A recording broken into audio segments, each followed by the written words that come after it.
So, welcome to the capacity building program, which is in support of the Africa Regional Call.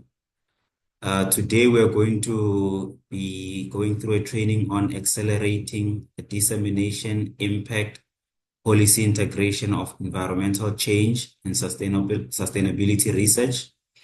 This will be given by Dr. Joe Haverman. I hope I have pronounced your your name correctly. So, welcome everyone. Welcome to this training. Dr. Haberman, over to you. Thank you. Thank you very much. Welcome everyone. It's a pleasure being able to do this training together with you. It's a massive title, but I hope we'll be able to dissect it and make it approachable.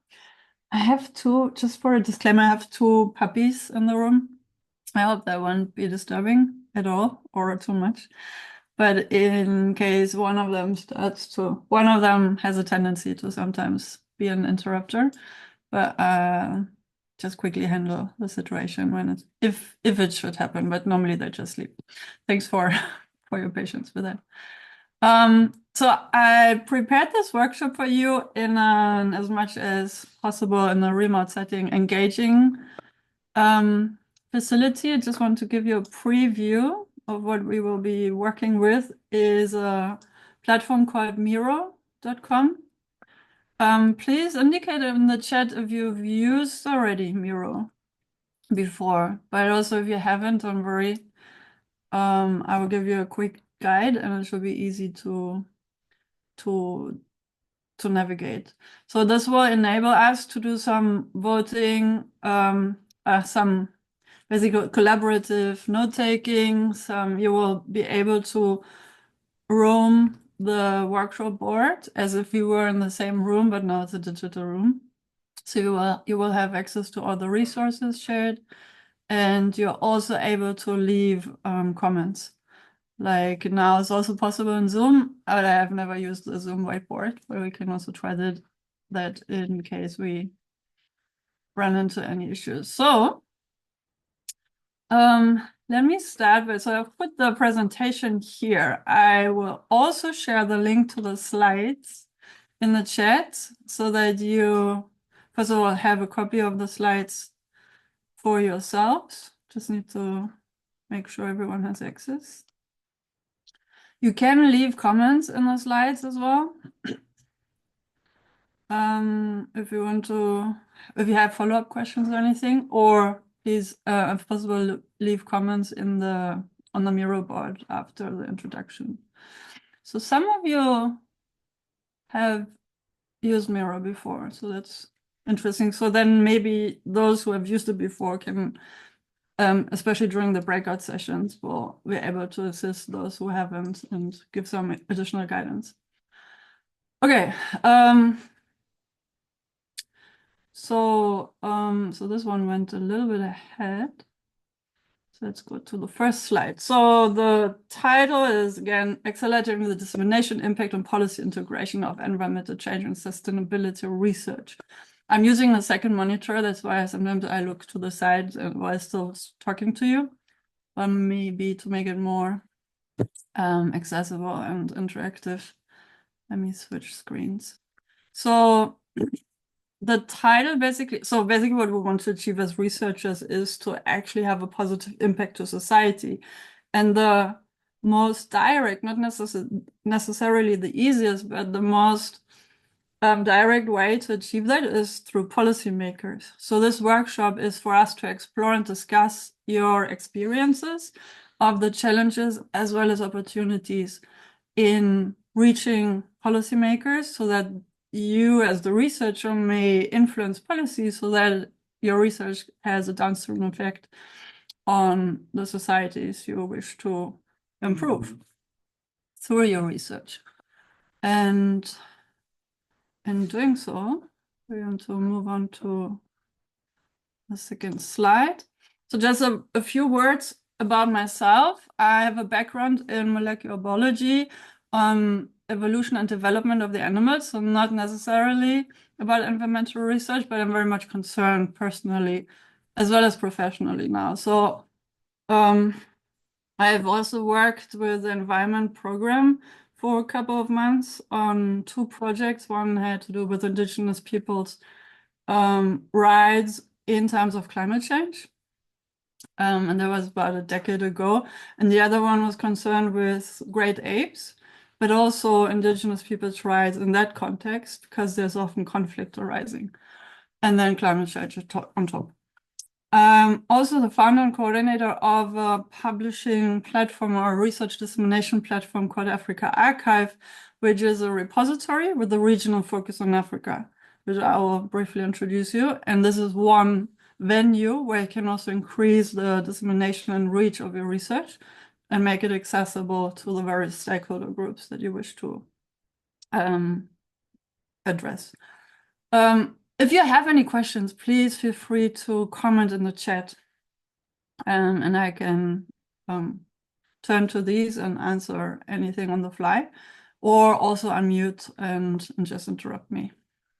That's perfectly fine in this workshop setting. So don't hold back any questions you might have. This is for us to get to know each other, to explore together, and to answer any questions together. And since more than a decade now, I'm a trainer and consultant for open science communication, which is a fusion of basically me introducing open science practices for the purpose of science communication. And again, with the goal of creating a positive impact to society and our planet through the research that is being conducted. So it's very much purpose-driven in like the trainings and the consultations that I provide are purpose-driven in that regard as well. Moving on. And this is what you will see on the website, accesstoperspectives.org is not a company per se, but it's like I'm self-employed in Germany, that sort of counts like a company, but it's basically a consultancy. And I work together with various professionals who are experts in the different themes of who are expert in different themes covering the portfolio that we provide in terms of scholarly reading, writing, publishing, research project management, academic career development, open science practices, global research equity, which is also a key theme in our trainings, and also much of today's discussion will be around that indirectly or directly, and also health and well-being in academia, and that's what we will start with as I introduce the tool Miro to you. What's next? So these are some of the people I'm closely working with. Some of these are actually based, well, surely on the continent, like Kalitsos in Botswana. We have Ibuka in Nigeria, Ansi in South Africa. Joyce is actually in England, but her parents are from Ghana. And Nicholas is in Kenya.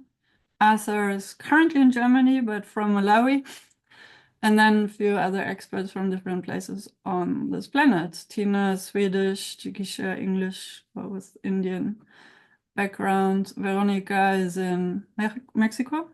Anna is Argentinian, but based in Brazil. Farah is in England, but with Palestinian, no, sorry. Yeah, also Indian roots. And Aravind is from Sri Lanka, but based in Berlin. Desapta is from Indonesia. So you see, we're basically covered around the world. So now to our training topic, the objectives with this training today, and thanks for introducing yourselves in the chat. Please continue doing so as we move through the agenda. So our objectives today are to enhance dissemination strategies by exploring and sharing and also documenting creative and effective ways to communicate research findings to diverse audiences. Maximize research impact that we'll do by bridging the gap between science and society ensuring that research drives meaningful change, which is basically why we signed up to be researchers in the first place, isn't it? And finally, strengthening policy integration by collaboratively developing strategies for embedding environmental research insights into policymaking processes. And if I'm missing any questions in the chat, please shout.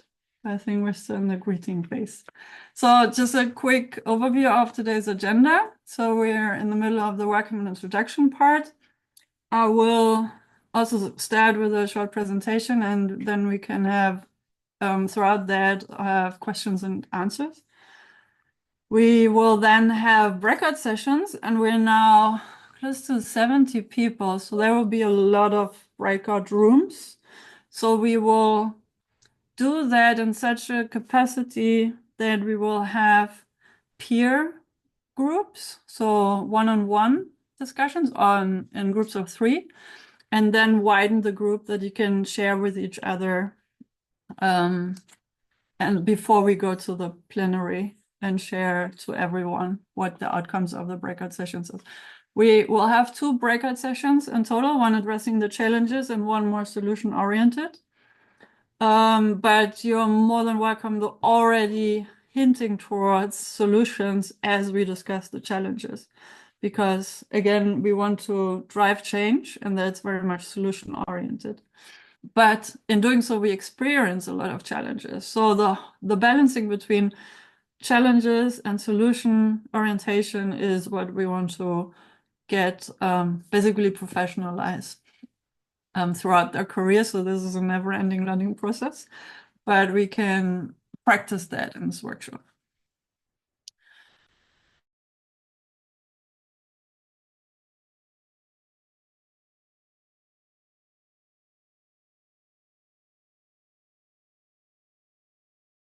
Breaks just for you to stretch, go to the bathroom, try and get some fresh air in between. But if you require more time, we can discuss that. It will just cut from the time that we have working together. But if just a few of you need more time to get anything sorted, then of course that's okay. It would just be good if you could let me know so that I can design the breakout sessions accordingly, so that we make sure there's enough people on each session. And then so towards 4 p.m., all of this is South African time, or also Central African time, same. So please check back with your own time zones. And yeah, towards the end, we'll have the plenary and sharing, bringing together the solutions and talking about next steps. And then the workshop is scheduled to be finished by 6 p.m. sharp.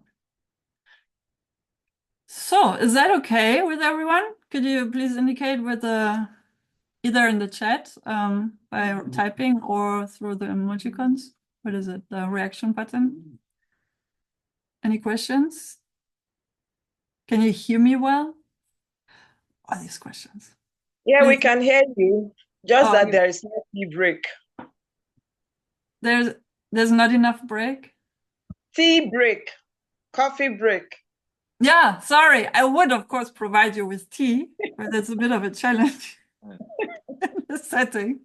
But feel free to bring your own tea, as I also have done. I brought my tea to the desk. So please get your own beverages and tea, coffee, sodas, whatever you need. I suggest water because it keeps our system fresh. Hydrated.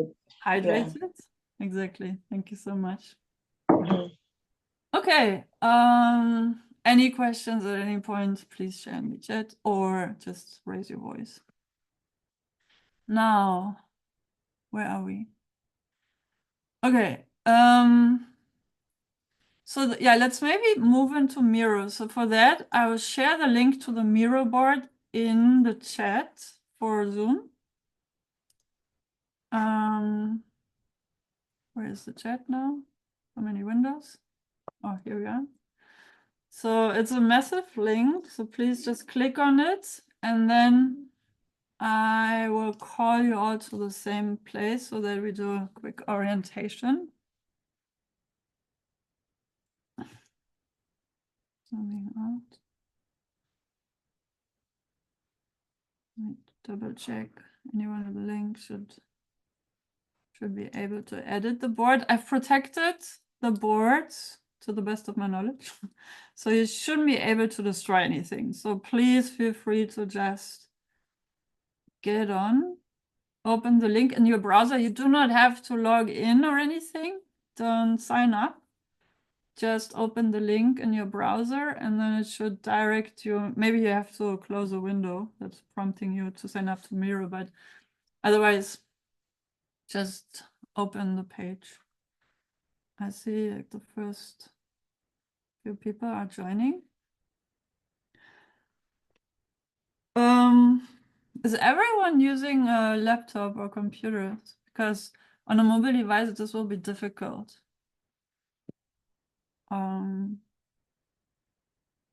But then maybe in the group sessions, we would have at least some sort of reporting possibilities. Also, maybe I can provide a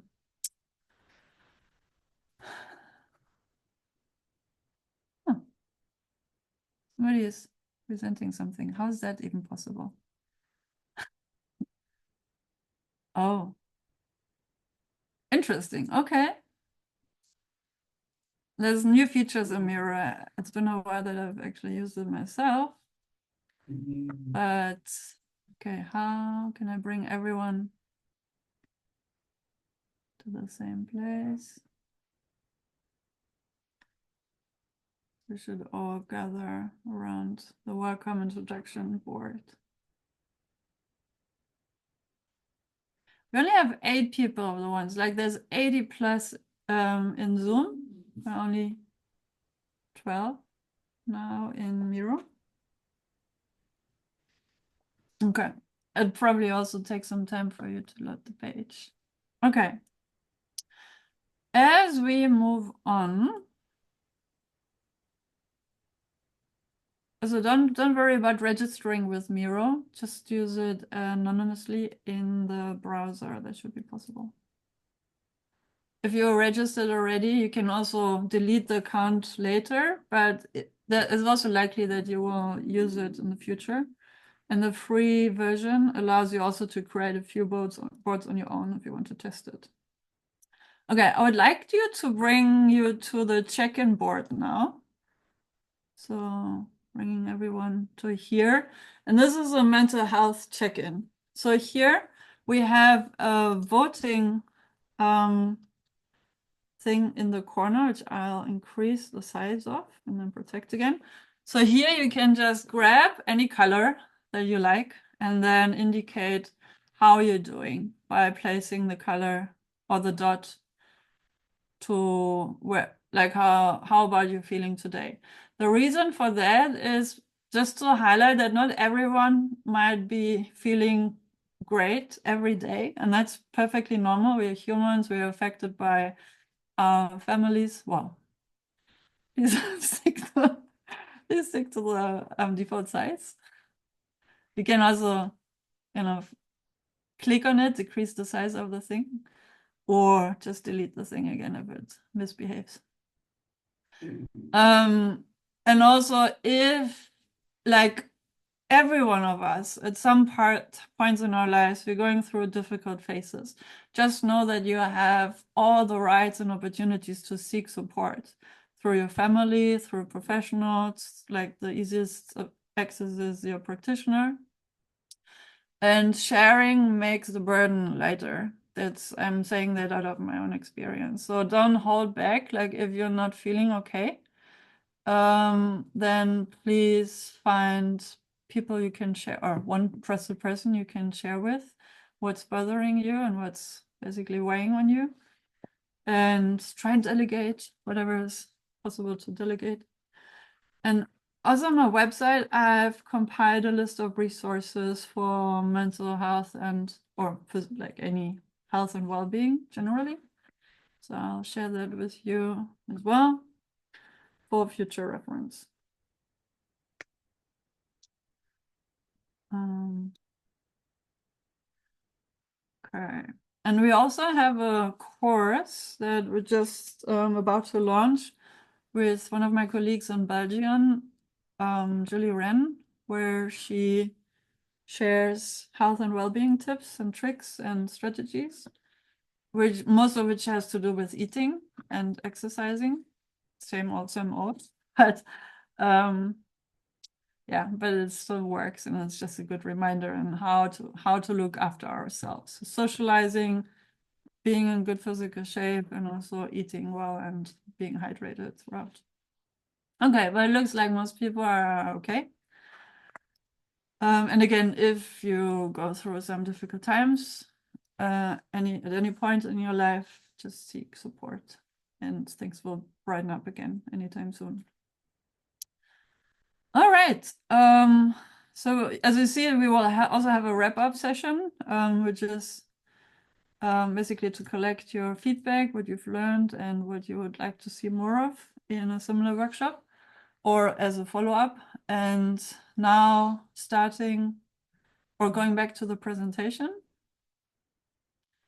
I hope, well, feel free to continue to play around on Miro, but if possible, also follow the presentation as we proceed. Any difficulties at this point or any questions? Not for now. All right.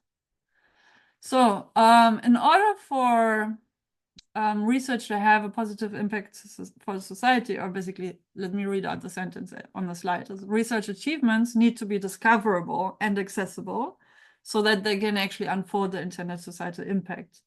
Do we agree with that? Some feedback. So let's please be as kind of responsive as can be. And of course, you can use the chat, you can use the reaction button, and you can also unmute. And you can also use Miro to express agreement or disagreement with any of the questions being asked. And one way to achieve that is through open science practices. And one major misconception with open science, and it's kind of, it's in everybody's more or less discussion. And open science is also more than just open access. It has to do with opening up your methodologies in order to, for example, sharing protocols, making protocols that work and also those that didn't work accessible to other researchers who run similar experiments. It has to do with peer review practices that are more transparent, more open, more engaging. It has to do with open educational resources and other things. And basically it boils down to good scientific practice, as it has been postulated since decades and ever since as we know scholarship. It's just that in a digital era that we now live in, it has become difficult to comply with good scientific practices because there's so many new tools and opportunities and also misuse of information and new workflows to adopt, so that the open science movement at large is basically trying to get hold again of the research integrity in the digital era. And it's nothing more, nothing less than that, in my view. I want to remind ourselves that in the Universal Declaration of Human Rights, Article 27 explicitly says that everyone has the right to freely participate in the cultural life of the community, to enjoy the arts, and to share in scientific advancements and its benefits.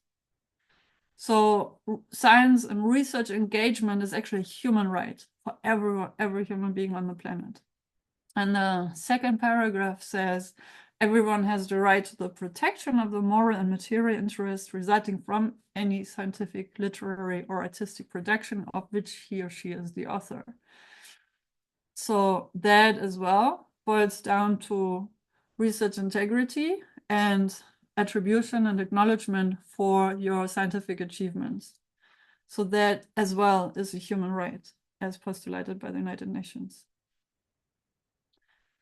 a couple of years ago, a small team at the UNESCO office in Paris came together to run a consultation across the globe in various scientific communities around the world to come up with recommendations on open science practices in order to make science more accessible, inclusive, and equitable for the benefit of all. That means all societies on the planet.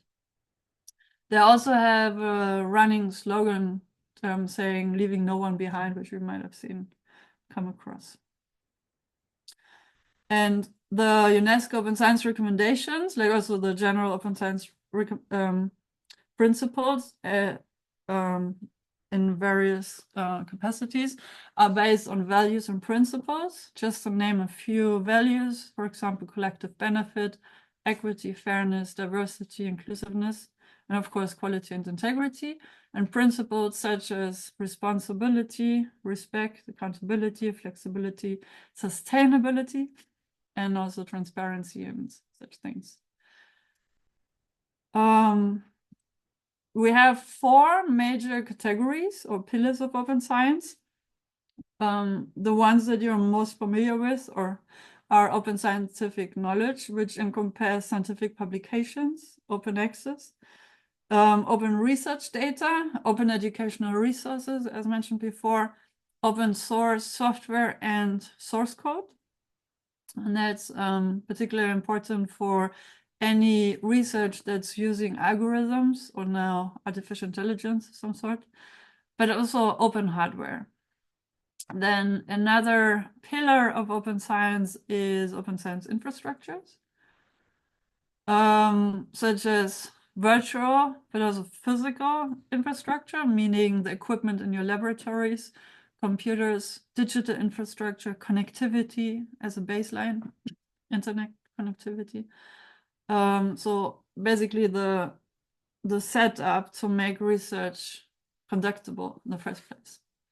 Then there is open engagement of societal actors, and that's what we want to achieve here, increase the size of it. So we have crowdfunding.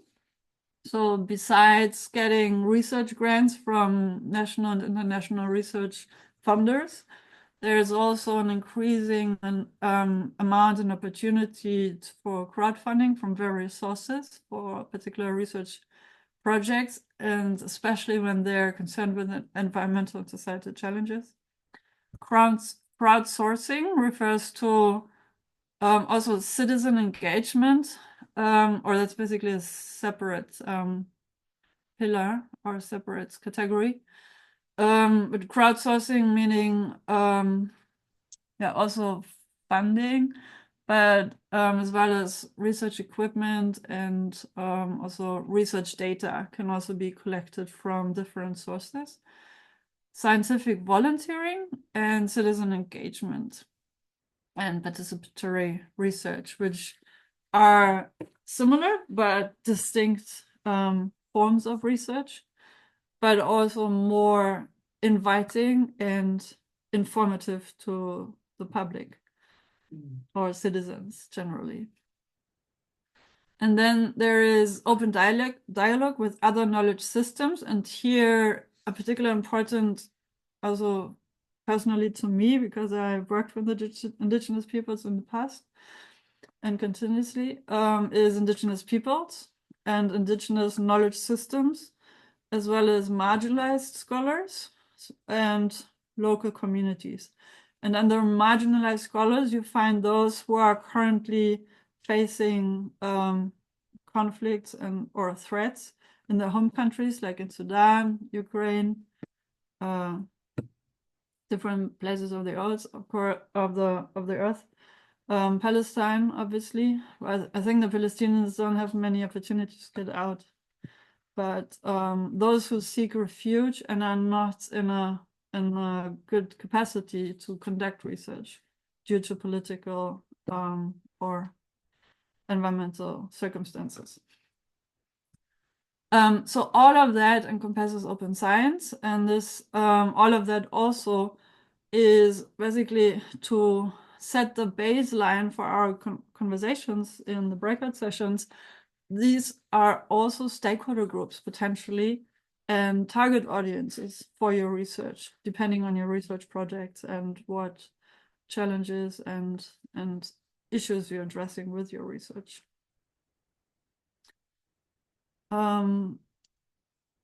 Basically, on each of the slides, if you open the slide deck on Google Slides, have I shared that one? Let me share it again in the chat. So on each of the, or almost every slide, you find links to the source that's mentioned in the slide, so you can look up for further information. Okay. And of course, we have the Sustainable Development Goals, which I'm sure you're all very well familiar with. And the question in the room, or the elephant in the room, is for you to answer. Do you believe that science and open science can help progress towards achieving and reaching these goals? Yes or no?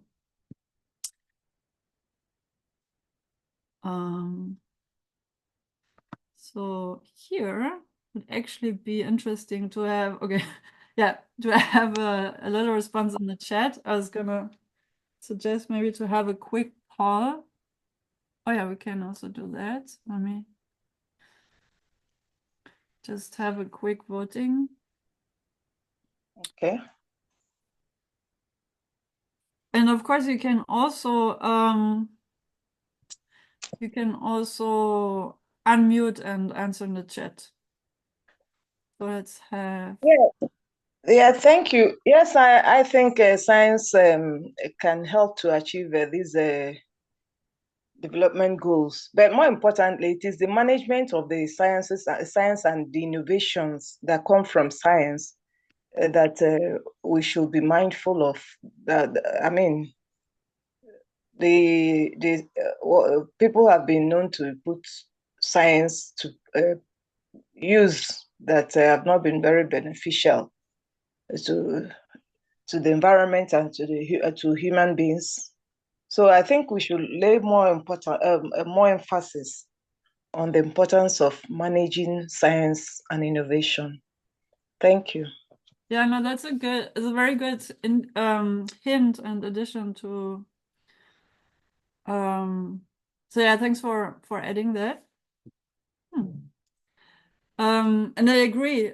So we will also look into how can we actually measure, or what are indicators that where you can see, and oh, sorry, see, this one is not protected, and now this is what happens. Thanks for placing it back. Let me just quickly nail it down.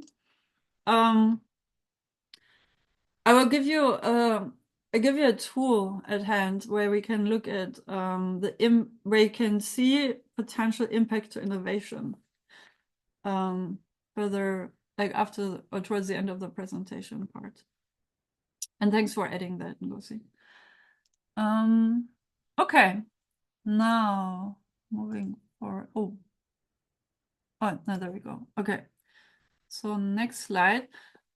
For Africa Archive, so that's the African focus, original focus on Africa scholarly repository, which I'll briefly introduce also in a few slides. We've postulated 10 principles for open access dissemination. And the first principle says that academic research and knowledge from and about Africa should be freely available to all who wish to access, use, or reuse it, while at the same time being protected from misuse and misappropriation. Florian, can you please briefly unmute and let me know if you can see the slides again? Hey, hi. Yes, I just see an old slide. I see the slide acceleration, the dissemination, one of the first slides, and not this actual slide. But I see the dots and the sticky notes and anything else. And I'm not sure if I'm the only one or if there are somebody more. Is that when you are yourself on your browser? I'm on my browser, yes, and I can put some points here. I can use the Miro board, but I cannot see the the new slides. And that might be, maybe you can click through yourself. Is that possible if you click on the frame and then frame? you might be able to see I try it, but then I moved the slide. That was my fail. Yeah, no, but okay, no, that's not, don't worry about, so that shouldn't be possible anymore because I locked it. Yes, But I see it. Otherwise, you can just follow us on Zoom and I share the slide. Yeah, I will do this, but maybe here somebody else, Tibebu Aseva has the same issue. Oh, okay. Yeah, maybe it's some delay in the browser. Maybe you have to refresh the browser then. This might be an issue. I will try it. Sorry.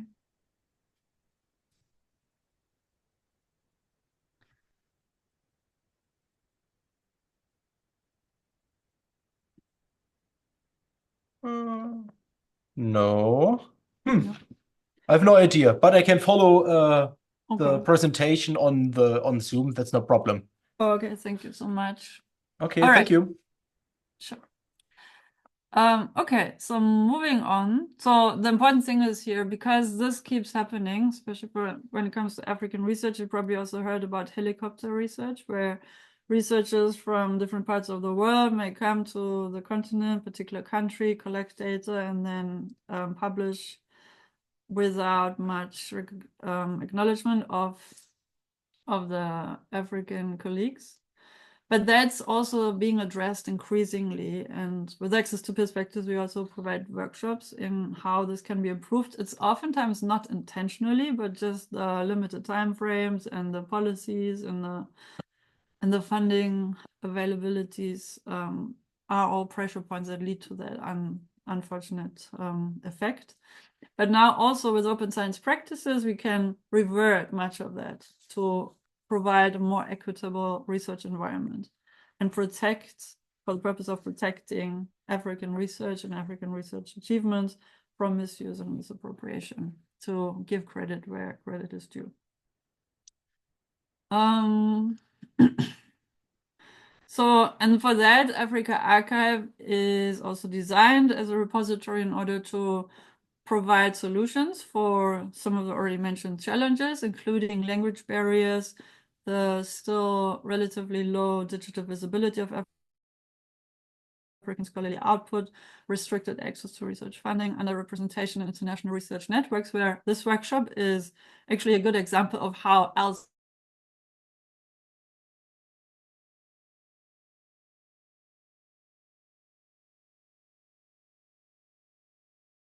exchange and research networking.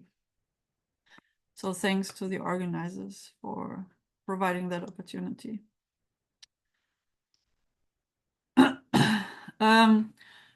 So I guess, or maybe if you can indicate in the chat if you have or have not heard of the FAIR principles, where FAIR is an acronym and stands for findable, accessible, interoperable, and reusable. And that refers normally to research data, but I want to emphasize that also research articles and research manuscripts that you may share in a repository such as Africa Archive or archive.org or bioRxiv, or there's also environmental research specific repositories, are also data points. So for that, we want to also make them fair, as in findable, accessible, interoperable, and reusable. And the word reusable again points towards to make the research reusable by other researchers, and because it's open access, also by other research stakeholders, such as policymakers, such as practitioners, such as nonprofit organizations. I disconnected the presentation. Can everybody see the presentation? Maybe it's easier if we go through, let me share my screen through, what is it? Google Docs should be less, what is it, less interrupted. But thanks for the prompts in the chat. just quickly move to the slide. So again, the question to you, or do you have, are you familiar with the FAIR principles and how this can be achieved to make your research articles and your research data findable, accessible, interoperable, and reusable? You can also unmute some of it, or one after the other.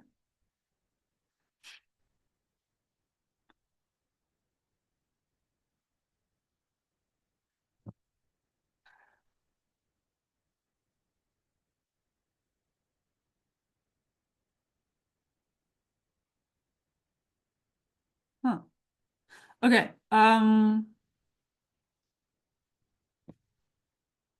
Who would like to share? What's your experience with the FAIR principles? Have you had courses on FAIR data?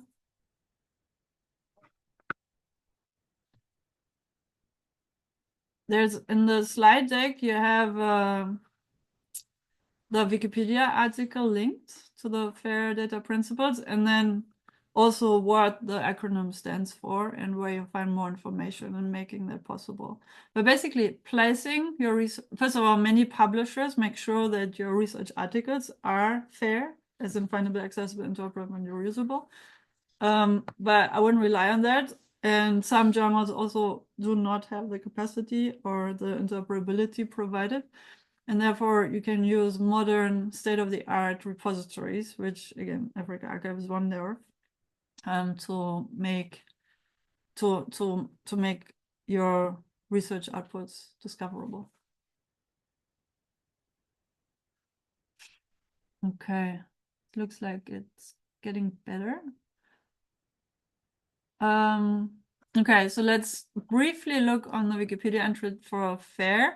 So findable, meaning that you want to, as you deposit your articles in a repository, you want to make sure you add keywords. You have the title in a dedicated title, what is it, like a field in the system. You have the abstract in a dedicated field, and that makes the system then itself makes it machine readable, so that all the abstracts can be searched through by algorithms, and that other researchers would then find your article based on the keywords and also the words used in the title field and in the abstract field. So that's one way to achieve interoperability, and that with that also accessibility and discoverability. The protocol for that for the field entries should be open, free, and universally implementable. So important here is that standards are being applied, and that's on the repository side, and that the metadata itself is also accessible to be viewed and read from outside the system. So basically, we want to avoid vendor lock-in. Interoperable means that different systems can speak to each other, and can read and search through each other's, again, through the vocabularies, the standards, and to, again, make the work discoverable across different systems and repositories.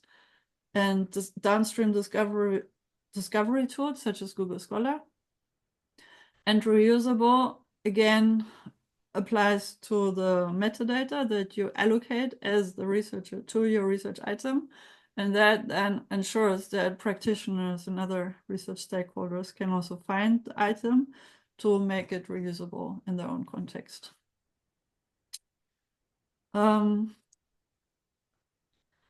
So we could actually spend 2 days only on the FAIR principles, going through all the details. But to make it even more complex, but rest assured that the FAIR principles are basically the thing that you as a researcher need to remember is to make sure that the system where you share research is FAIR enabled.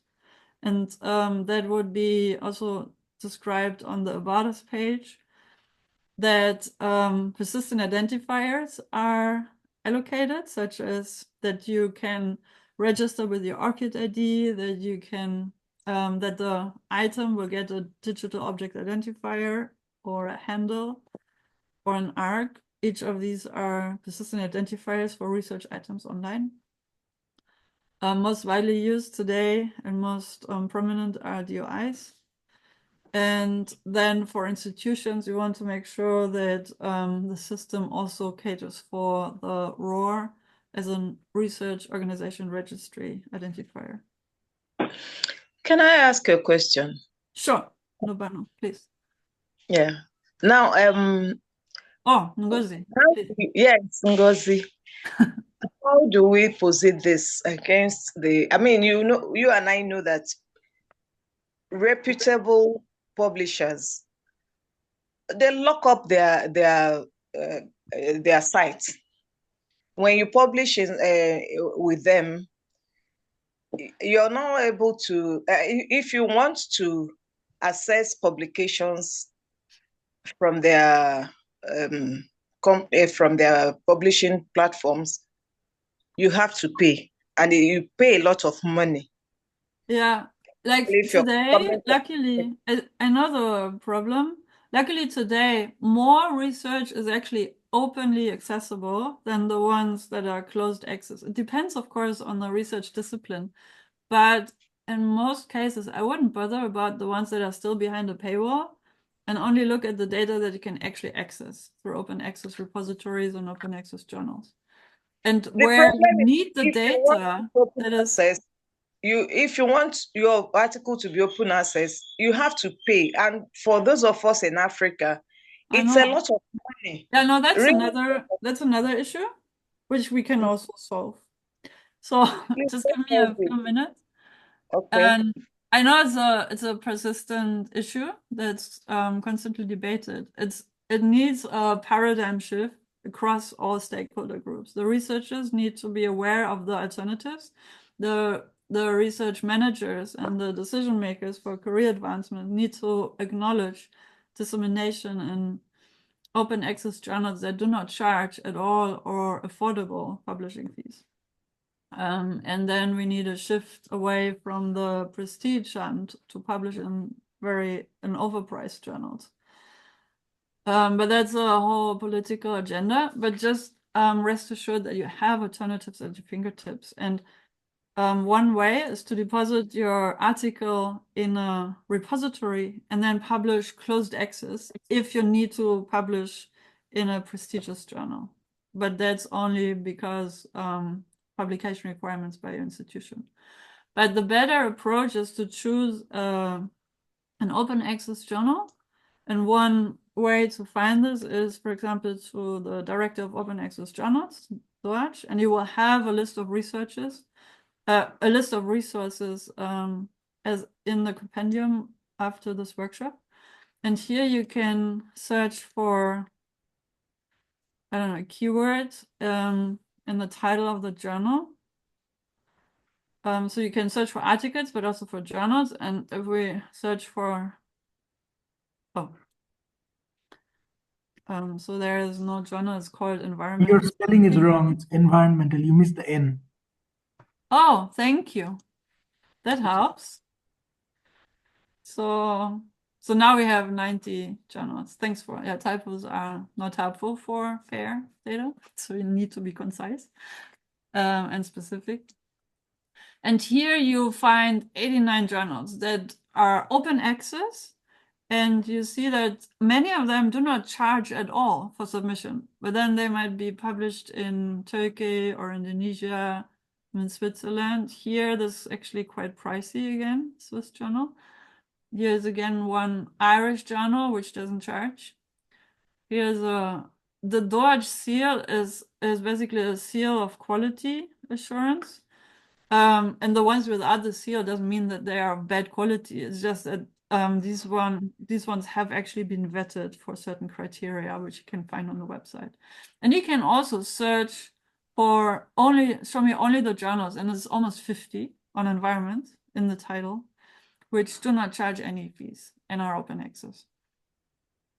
So that's one gateway. And again, if you want to publish in an open access journal, no, in a closed access journal, or if you want to publish in a journal that's hybrid and you don't want to pay the fee, you can make it closed access, but then share the manuscript in a repository, and then again make it thereby accessible.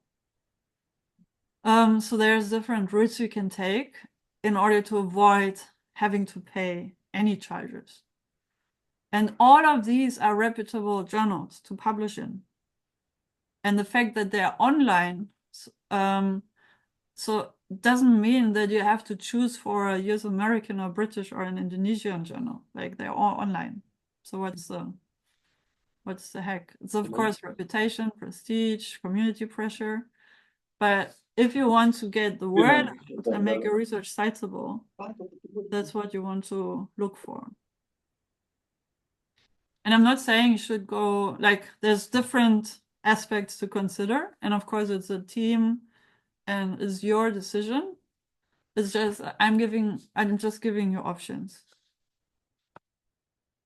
Does that help? Abhishek, you have a question? It does Yeah, help. hello, you. It helps.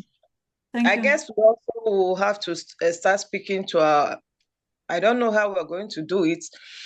I'm from Nigeria, and most often, and I'm an academic. Very often, you are expected to publish in these high cost journals for your promotion and things. So that's why it's particularly concerning to me. Yeah. You could actually use your 2 months salary to I know, publish one. but yeah, but please don't. Then publish closed access and share your preprint, and then this is good, and you have saved money. Thanks. There was another. Yeah, hello, you. Yes, let's see. So basically, indeed, I listened to this part, what you're mentioning about, but there is an issue here again, and I don't want to be the devil's advocate, Please but be. I like to say that these index journals are actually, they're not high up in the Scopus list, and this is a problem because we are being constantly, also just like the Nigerian lady mentioned, it's quite expensive, of course, but secondly, we are not even encouraged to publish in low Scopus index journals. Especially our focus is always on Q1 and Q2, like probably any other researchers across the world. So in this case, there is a problem. So although I'm an open access guy, I do a lot of open access research. I use open access platforms, but when it comes to publishing, I'm always looking for closed access journals. Indeed, there is a conflict in what I do and what I think. So what I would like to propose here, if possible, is that if Belmont Forum could actually have a tie-up with some of, let's say, according that, that takes the themes, that several themes that you have, and a couple of journals, and maybe say that, okay, Belmont has some agreement with these journals, and if we are eligible, we would like to publish in these journals. And these are actually high quality journals, but Belmont has made a tie-up with them. So that would probably solve the problem, because publishing in a low index journal is actually not good for our CV, honestly. So there is a conflict here. I hope you got my point. I get your point, and I think there's regional differences or institutional differences in how much an institution has already bought into the open access and open science agenda. And I just want to point out the DORA, which is the Declaration on Open Research Assessment, which points towards what you just said, that many scholars, unfortunately, still today, asked or incentivized or forced to publish in prestigious journals. And the Scopus ranking is nothing more but a commercial trick. As a Of course, I completely agree with you. Completely. And that's unfortunate. And we all basically fell prey to that over decades, and it's not anyone's fault. But there's a counter movement, and depending on the institution you work in, an increasing number of institutions has already signed DORA, the declaration, which you can read here. So I'm sharing this also in the chat. And it's just to raise awareness. And yes, I will take this back to the organizers, what you're suggesting for the Belmont Forum to provide a list of recommended journals. I want to point out on Africa Very helpful, actually, indeed. we have a webinar series on open science, and just as one example, we had a session with Ashley Farley, who's a spokesperson for the Gates Foundation. I don't think Melinda is still in, but that's another story. And the Gates Foundation just recently this year made a huge announcement that they're not paying any APCs anymore as a funder. And many funders, research funders, are following their example. And instead, they incentivize their beneficiaries, the people who receive the Gates grant, to publish in a repository.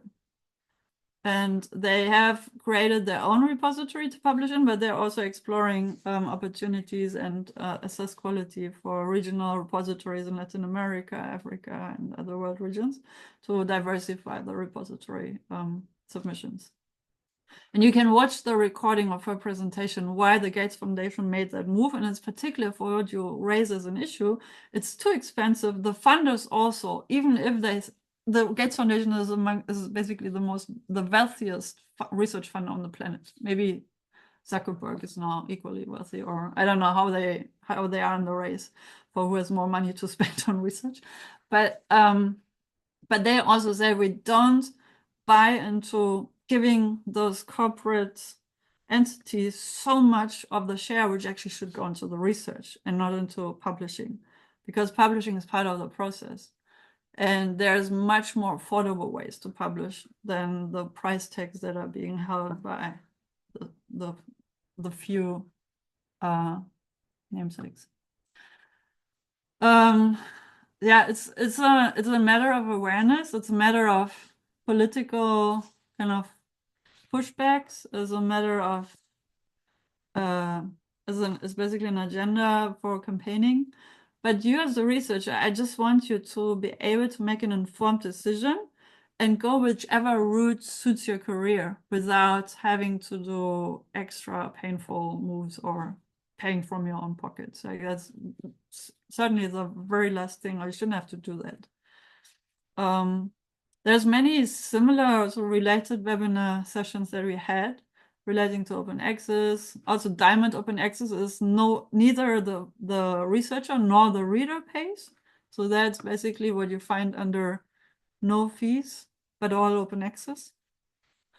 And there is a conference coming up in Cape Town, South Africa, which is also looking at Diamond open access in the state. Oh, the summit.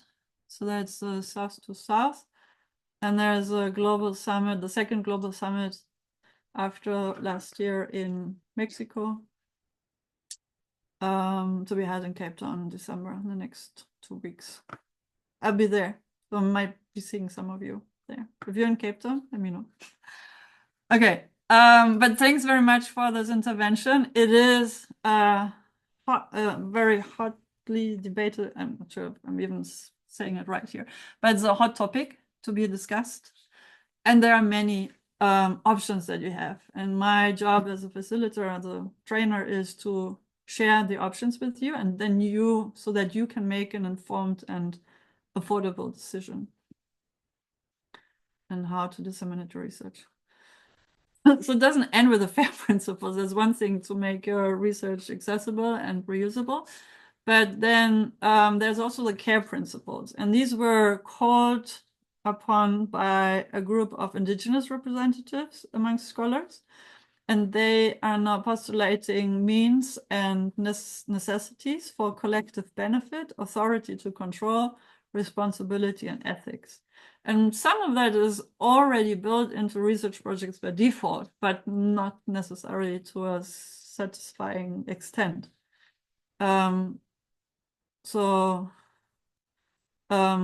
You can also read up on the CARE principles on the website, where CARE stands for authority, responsibility, ethics, and you can then read the actual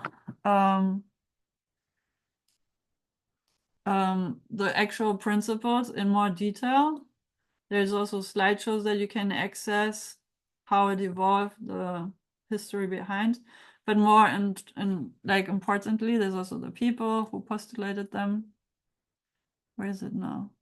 Oh yeah, so here is where it starts. So collective benefit data ecosystems shall be designed and function in ways that enable indigenous peoples to derive benefit from the data.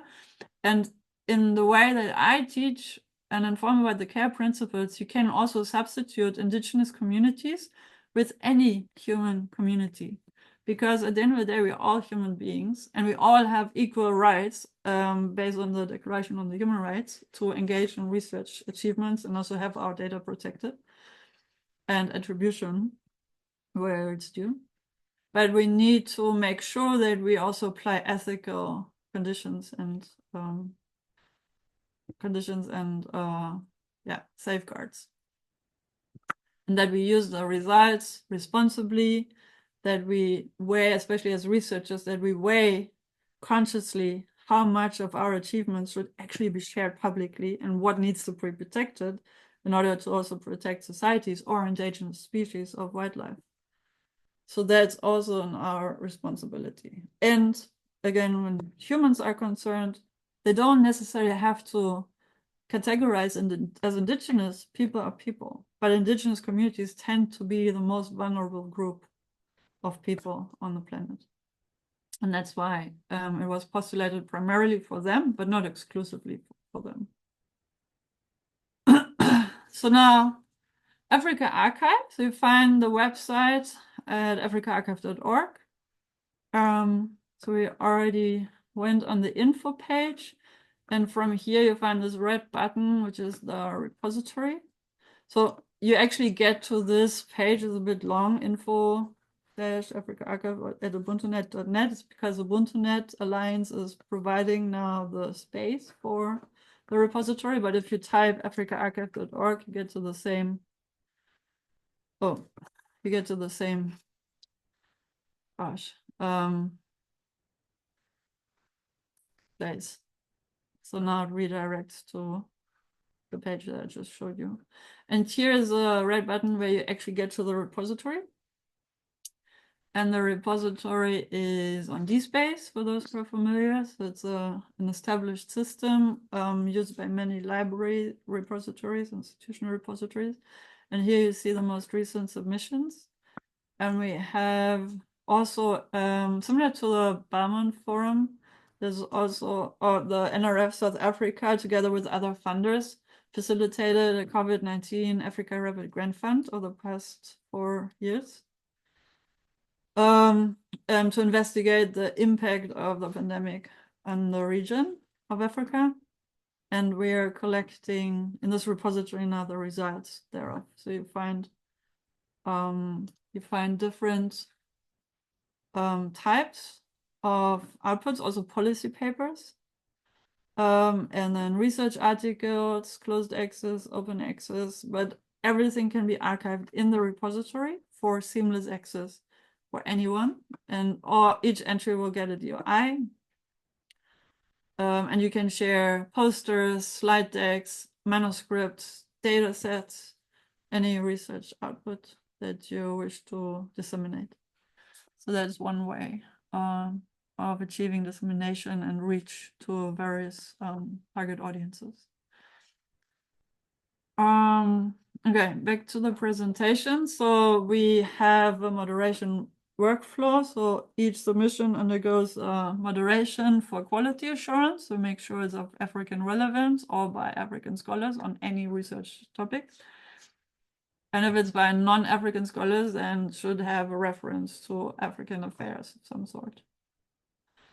And then discoverability is achieved through the persistent identifiers, DOI, ROR, the Research Organization Registry, and ORCID for your researcher identity. What else? Yeah. And then, yeah. So you can register for free through your ORCID ID or just by creating or registering with your email and creating a password. And then you can upload an item through the dashboard and follow the process.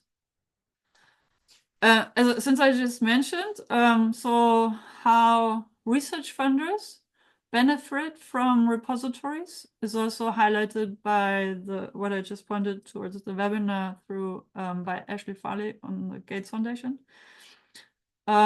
So each entry now also encompasses a description about sponsorship. So you can also leave metadata on who funded the research.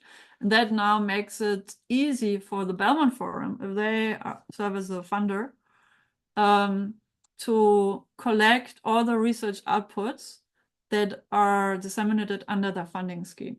So that's now how the funders benefit by you using a repository and indicating that the research has been funded by the Belmont Forum. Again, the DOI also helps for wider dissemination, which is again also good for the recognition of the funded research. And licensing. So here just list of the benefits. Wait, where's the first? Oh, there is switch. Okay, so compliance with open access policies, which are imposed either by most often by the research funder, or so that's another incentive, like an increasing number of research funder or research institutions apply open access policies so that to incentivize you publishing on open access. And if that now comes with a price tag, should inform the institution or the funder that look, it shouldn't just be any open access, but affordable or free of charge open access. And then please provide the means and advocacy for that to happen. That increases visibility and impact of the research, and what impact now is and what you want to achieve with your particular research, we will discuss in the record sessions.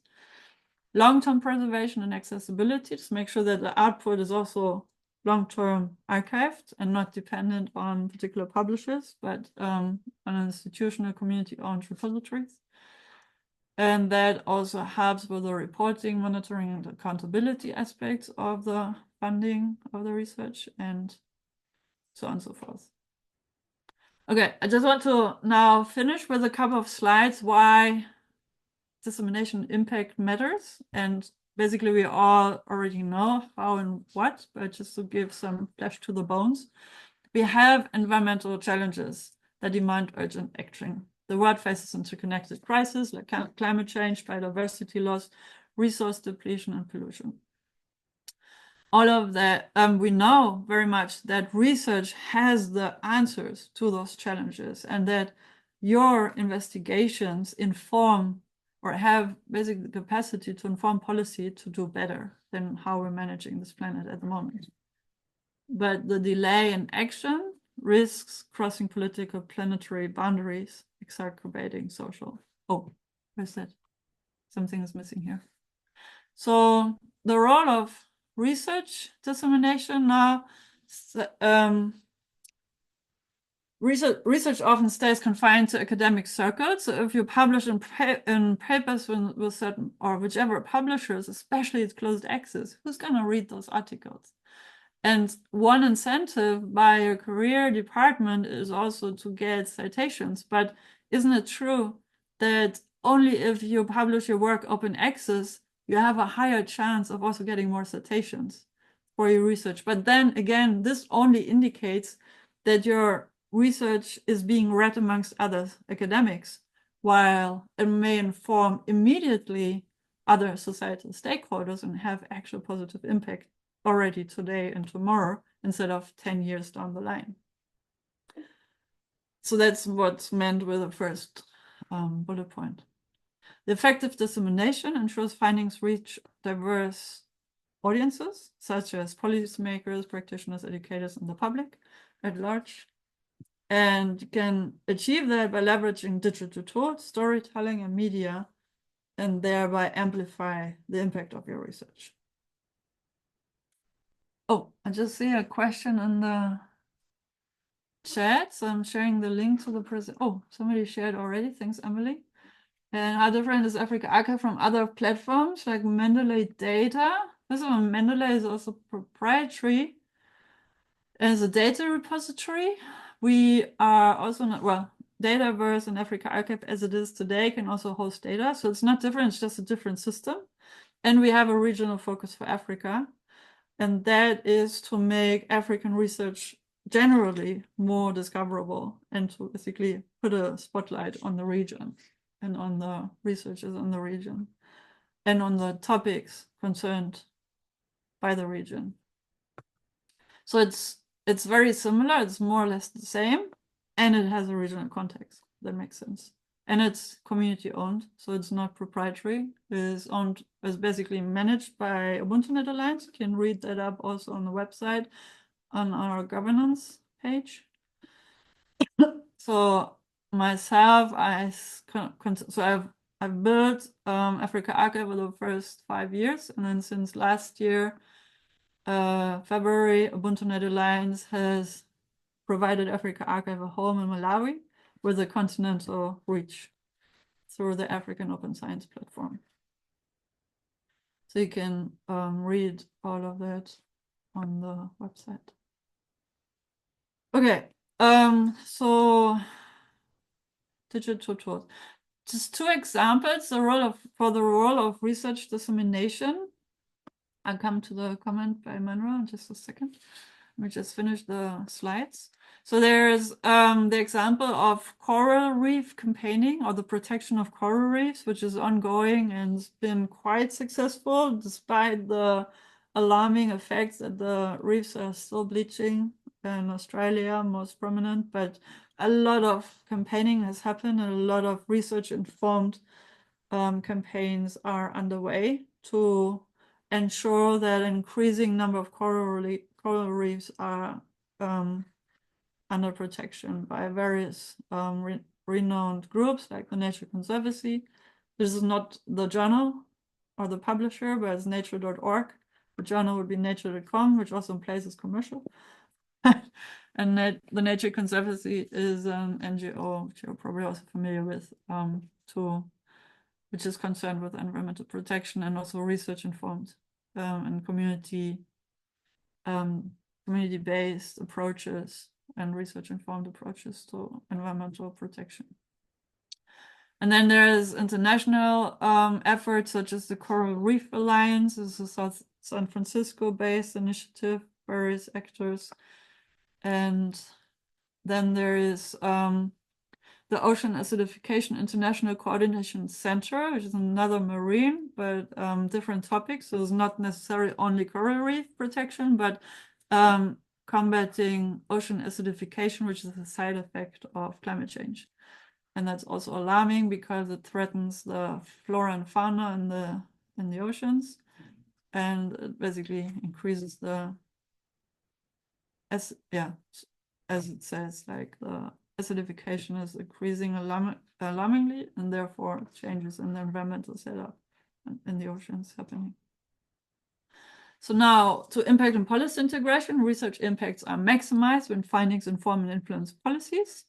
How can we achieve that? And that's basically part of the workshop. Policies based on scientific evidence drive systematic change, ensuring scalability and sustainability. Collaborations between researchers and policymakers foster mutual understanding and actionable solutions. Another example where that has happened and continues to be happening quite successfully despite the continuous carbon emission, which is still increasing, but what's mentioned as the most, from what I've seen, the most successful international collaboration and also research-informed collaboration is the Montreal Protocol, addressing ozone action, so to monitor the ozone layers and how the ozone holes are basically decreasing again, and how the ozone layer setup is hopefully gaining health again, for lack of better words, or basically the disruptions due to aerosol chemicals are decreased. And Kofi Annan, at the time, Secretary General of the United Nations Environment, or of the United Nations, said at the time that it's perhaps the single most successful international agreement still to date. So that's just a couple of years ago. And so this is what we're trying to achieve, that the global society comes together and policymakers agree to take a stand for planet Earth or a particular topic of environmental concern. So now let's get into the workshop part. And to trigger that, we want to dissemination, impact, and policy integration, agreeing that it's critical to addressing environmental challenges effectively. Researchers, communicators, and policymakers must work collaboratively to ensure science leads to action. So let us share knowledge, innovate strategies, and drive change. Are we together? Please indicate in the chat. All right, so we have researchers, policymakers, communities, and NGOs to put names and labels to them. So I'd like to also see a few examples from your end to inform the group from your own experiences and best practices that you've developed in your research consortia. Stakeholder engagements you've already established, how's this working, what's difficult, so that we can all learn from each other and develop strategies and drive change together. So Emmanuel, do you want to unmute and elaborate on your comment in the chat? Businesses and politicians use influencers to get their agenda across. Using these archives leaves research findings still with academics. Are there efforts to use influencers to get research more to the people? That's exactly what we're going to talk about. There's actually evidence. I don't have that. I might be able to look that up for you, but as I don't know what, like to what number, but there are journalists and also policymakers who look into open access repositories. So they're actually being frequent also not only by academics, but yes, they're tailored towards academic change. But if you share slides, a slide deck that's targeted at journalists or at policymakers, why not also archive that in a repository and then share the link with the policymakers so that can actually access inside your work accordingly? So the fact that it's in an academic repository doesn't mean that it's, or implies that it's still shareable across academic borders. You know, it's kind of, there is a possibility to bridge that divide. Does that make sense? But I agree. So because policymakers have their own sources, basically Google for the most part. The most recent webinar series that we've had, I think just last week, was with Overton, which is a service on looking into policy papers, and they have developed a way to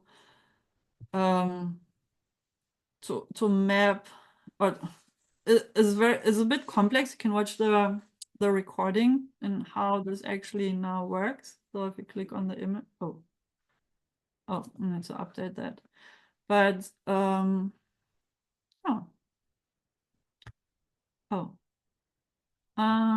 do we get there now?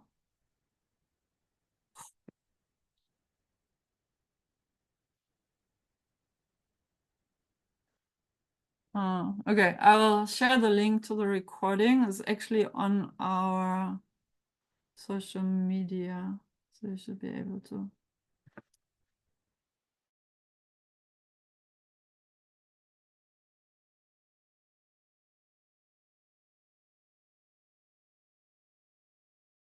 We just need to update the link. But here, also, you're not supposed to watch the recording now, so I'll share for later.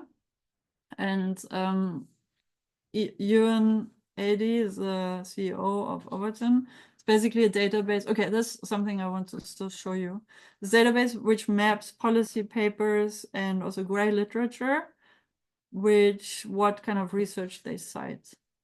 And that's it's very is a lot of work, a lot of manual work. And another tool that I want to introduce to you is lens.org, which is an indicator, and that goes back to your earlier question, Ngozi. And here you have an indicator for innovation. So this is a database. So it has two databases, one for patents and one for scholarly works. And now if you search for environment, and I try not to have a typo now, in the scholarly works database, it gives you 10,230 plus scholarly works, which some of which are, I don't know how many, but some of which are open access. So you want to choose all the open access versions. And that now goes down to 2000. So there's like 10%, no, what? Actually, 20% that are open access. And amongst these, 1100,000, no, what? 112,000, Jesus, numbers, are actually cited by patents. And this now is an indicator for you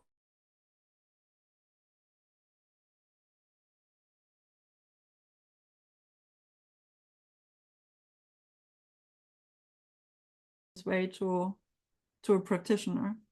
So basically actually being developed into a product that might solve an environmental issue. And if you want to learn more about lens.org and how to use, and this basically is like Google Scholars is much better. It's much more sophisticated and granular in its search.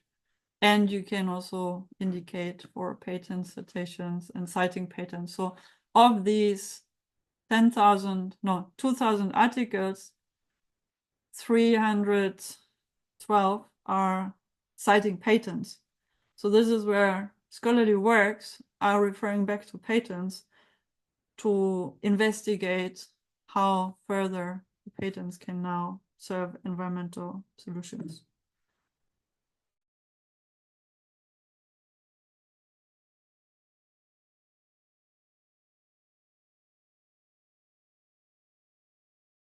Here from before we head into a break and then prepare for the first breakout session. What are you thinking now? What's your takeaways from the presentation so far? Oh, and Ifeinva, excuse my pronunciation. Yeah, I think that's great. Thanks, Joe, for the presentation. I was just thinking around the publications and when you talked about the policymakers, the importance of, I mean, it's great to have these repositories for the academic research and for researchers to engage with. When it comes to policymakers in the wider communities and societies, there's an importance to be able to translate research work into content that people can easily take on.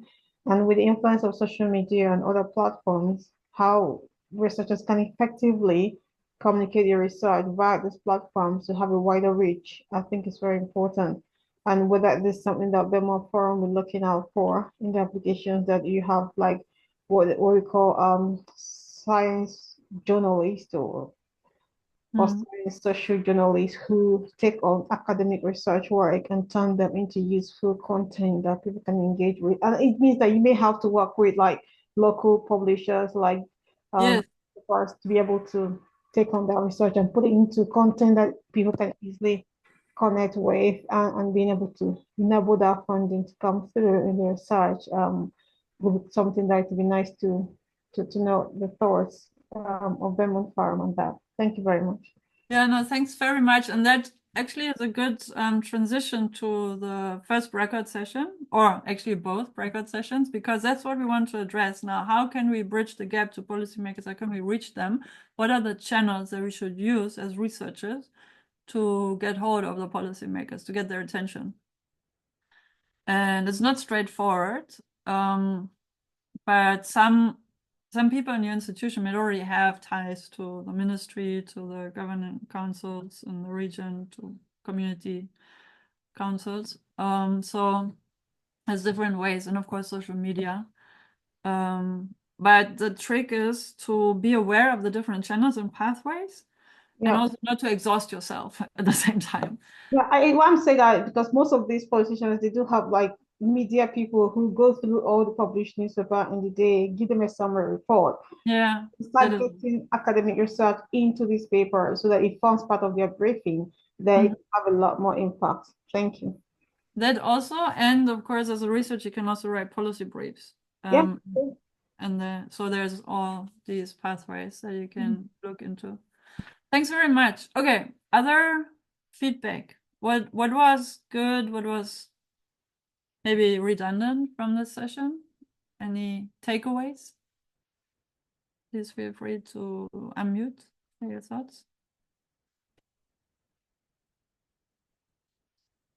You can also open your camera briefly so that we get a sense of community, a sense of there are actually different people, not just avatars in the room.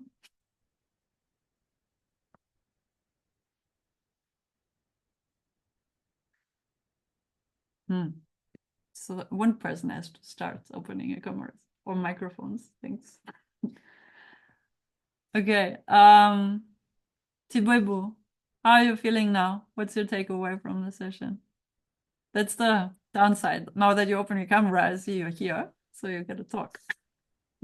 Okay, thank you so much. Yeah, I took a lot of lesson, including the fair one. I'm actually not like a good researcher who actually work like in the universities, but I closely work with the policymakers, decision makers. So yeah, involving in this process. I hope I will contribute a lot how research can be useful for policymaker community and so on. So I learned a lot of things. Thank you so much. Great. All right, and Faith, Candy, do you want to share? We have a comment in the chat. The most powerful thing is policy brief and roundtable engagements. Yeah, these are also useful approaches. SOA? Sorry, this is an acronym, I guess. Oh, don't hide. So, wants to share. Otherwise, I'm Alpha Arsano. Speaking of people where I see a picture. Hule? Is anybody here from the people who are online? Yes. Okay, Alice. Yeah, I actually have enjoyed knowing about these new resources that I didn't know about, especially the Africa Archive. Yeah. I think sometimes when we concentrate on high impact journals that are not accessible to us, you know, and therefore the information we need is ours here in Africa. And yet we put it in high impact channels that are not accessible to the people that need to use it. So I think how we could probably make our own journals high impact is probably just to focus on our own journals, like make them, I think impact is about how they're being used. So we can also make our journals high impact. Yeah. We don't necessarily have to go with what is there. So yeah, exactly. And that's my take. I want to point out, so African Journals Online, which is also a platform or an indexing service for African journals that are online, like online journals from Africa. And you can search them alphabetically by category or by country. So you see there's not all African countries, but quite a few have varying numbers of journals which they produce. And then there's more which are not indexed in a journal. So there's a lot of journals that are being processed analog still, also in other parts of the world. So that's But these are the ones that you can actually access online. And while some might be inaccessible, let's look at the Cameroon. So there's how many? 13 journals listed. They also have a kind of quality stamp to them. And there's also an overlap between the ones that I showed you earlier, the Directive of Open Access Journals. And the AJOR doesn't index necessarily only open access. So you see this one has an open access seal to it, and others are not necessarily open access. But also here the numbers are increasing. And it's also because publishing actually comes with a cost and is not clear, especially in Africa. African journal editorial boards struggle to keep the costs covered. And therefore they have to apply an article processing charge of some amount, but usually it's in the hundreds, not thousands of dollars. But there's also a few that are diamond open access, meaning where you don't pay to access or to submit. So this is another example on how you can promote the regional journals by using them. And many of them are also listed in the Directive of Open Access Journals. So you can also search by country of publisher. And then, for example, for Kenya. And then we have 8 Kenyan journals, while in AJOL for Kenya you have almost 70.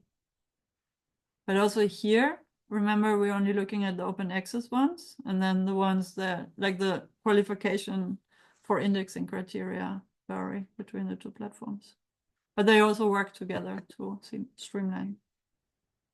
All right, a lot of, like I could go on for hours, but in the interest of the scope of the workshop, let's take a short break of 10 minutes, comfort break, and then resume here after 10 breaks to start with the first breakout. Is that okay? So we meet again at 45. I think for you it's 45. Yes, no, that'll be fine. All right, I will put up a sticky note to remind those who, oops, cannot hear us. So enjoy your break, 10 minutes, counting now.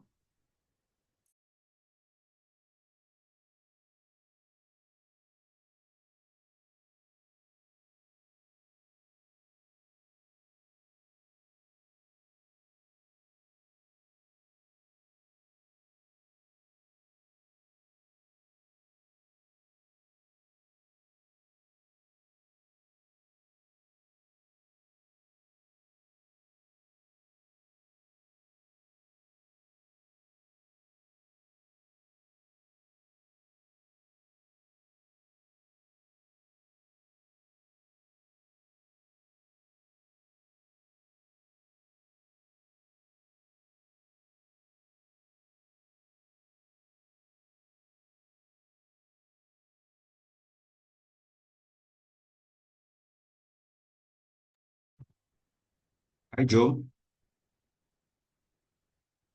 Lebo, we have a short Yes. break. So I just wanted to know, how are we gonna do the breakaway rooms? Oh, good question. So I was, is there a breakout? Do you have a breakout room feature? No, Just on this on Zoom that I have, I don't have, or Okay. maybe I don't know how to do it. Okay, then we will do it differently. Yeah, okay. If we can't do that. Because I was trying to see from all the settings here, I mm, can't find. The only one that I can find is it's to put in the waiting room. But Yeah, now to no. have like a breakout room, Okay, let me see if Miro has a feature.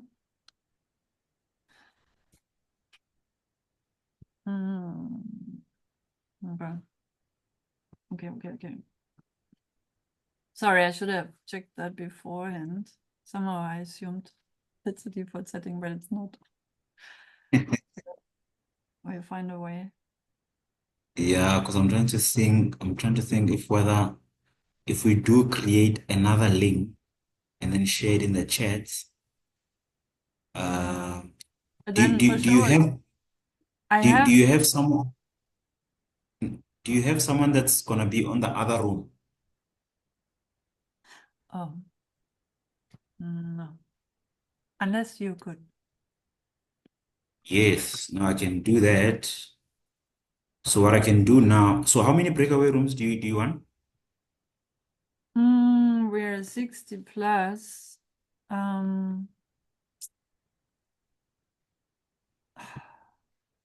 Such that there's 3 to 5 people on each room. That'll be a lot. And then we pull them until they come back to the main room. So But there's an exercise that they need to do. yes,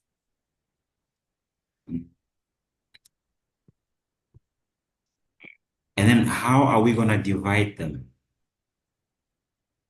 yeah, that would have been easy in the breakout sessions. But I do have that in my Zoom setting. So if, We, but then wait. it's a tricky one. It's a tricky No, one. never mind. Uh, We do it in a plenum. We do it together. It's okay. it's okay if we do it together. Yes. Because I was thinking that maybe if you could create a link and then post it in the chats on this one, and then they all log in that side, and then you do the breakaways.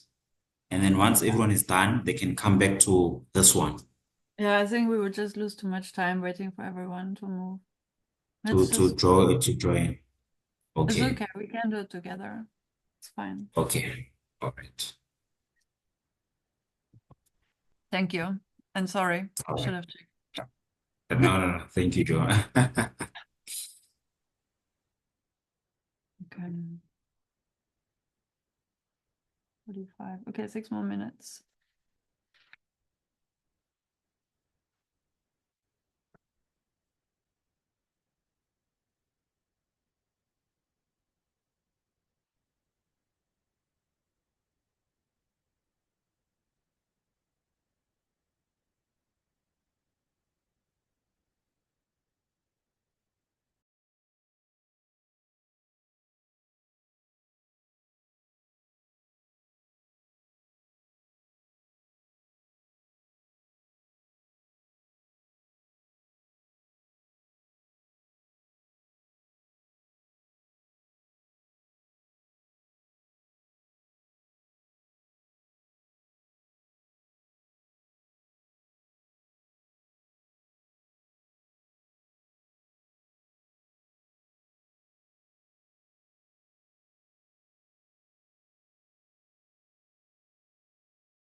Okay.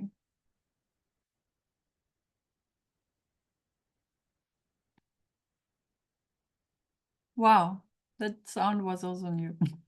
Welcome back to the workshop. I'll be sharing my screen to Miro now. So now we're getting active. And I count on everyone's participation. So if your connectivity allows, please have your camera open. It just helps for us to make to work together, to see that there are other people actually in the room who think along, and for us to also engage in the task. And the first task is now to explore the challenges. And I need for you to use any means that you have to contribute to the discussion. You can do that by unmuting and sharing verbally.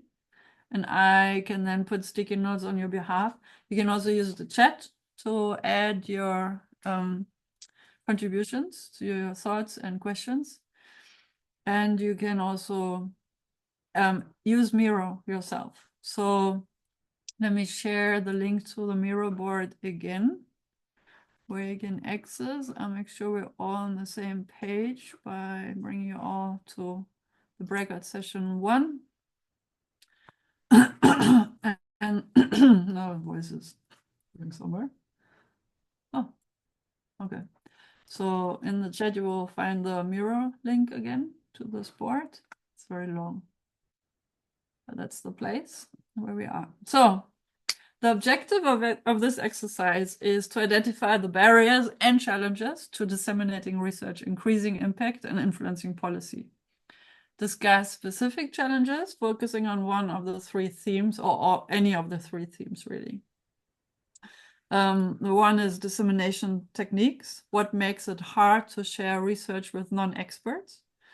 One is impact limitations. What obstacles reduce the real-world impact of research findings? And the third, policy integration. Why is it difficult to integrate research into policy decisions? The deliverable will be a list of the key challenges that we will compile together. For that, we have, say, 15 minutes. Let's rush a bit so that we can also have enough time for the solution. Let me please join the Miro board. Bring everyone back here. And we will do that collaboratively on this on the board underneath, where I'll bring it here again.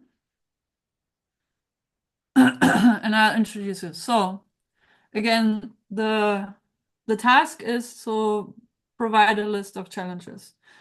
The diagram on the side starts with research dissemination.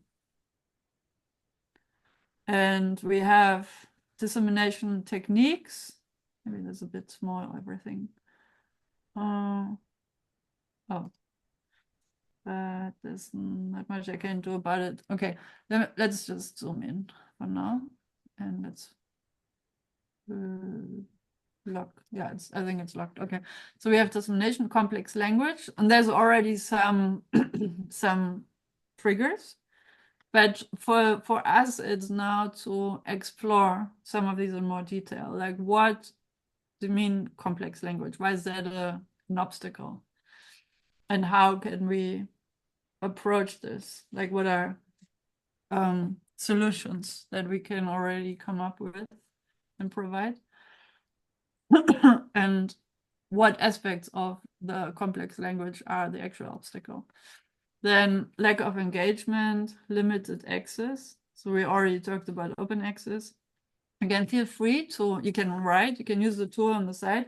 There's this sticky note icon where you can click, oh, not disappeared, we can click on, then you can choose a color, or you can use bulk mode and then type different things. So you can actually write whole words. And then when you're done providing your list, and then just moving the thing where they should go. You can also use the sticky notes that I placed for you. Where are they? On the side, down here. So I'll size them all. Oh, medium. You can pick a color and then just write anything that comes to mind. So let's just look through the diagram again. So we have limited access, lack of engagement, complex language. We have impact limitations such as insufficient funding, short-term focus, limited collaboration. This is just to trigger your thought processes, and then for you to add flesh to the bones. And then finally, we have policy integration. So what are the barriers here? Political barriers. We have several wars where media attention goes to. That might also limit media attention, which we had for climate change before and is now deviated. So political circumstances are an issue. And how can we counter that? Or is there something we can do about? Slow policy process. How can we speed that up? We've seen in the pandemic that when the urgency is high enough, political process can actually be very fast. So how can we advocate for urgency better? And then for conflicting interests in political parties, political disputes, inner party disputes, which might... Wow, what's happening? That's interesting. Okay.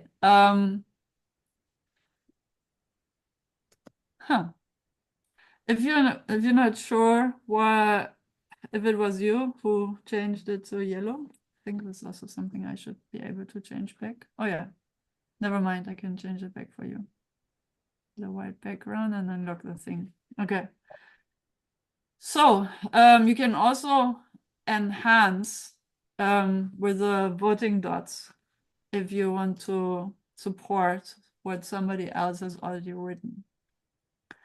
But please feel free to also unmute and share your thoughts. What are challenges and obstacles to research dissemination? Please let's hear from you. I've already said a lot.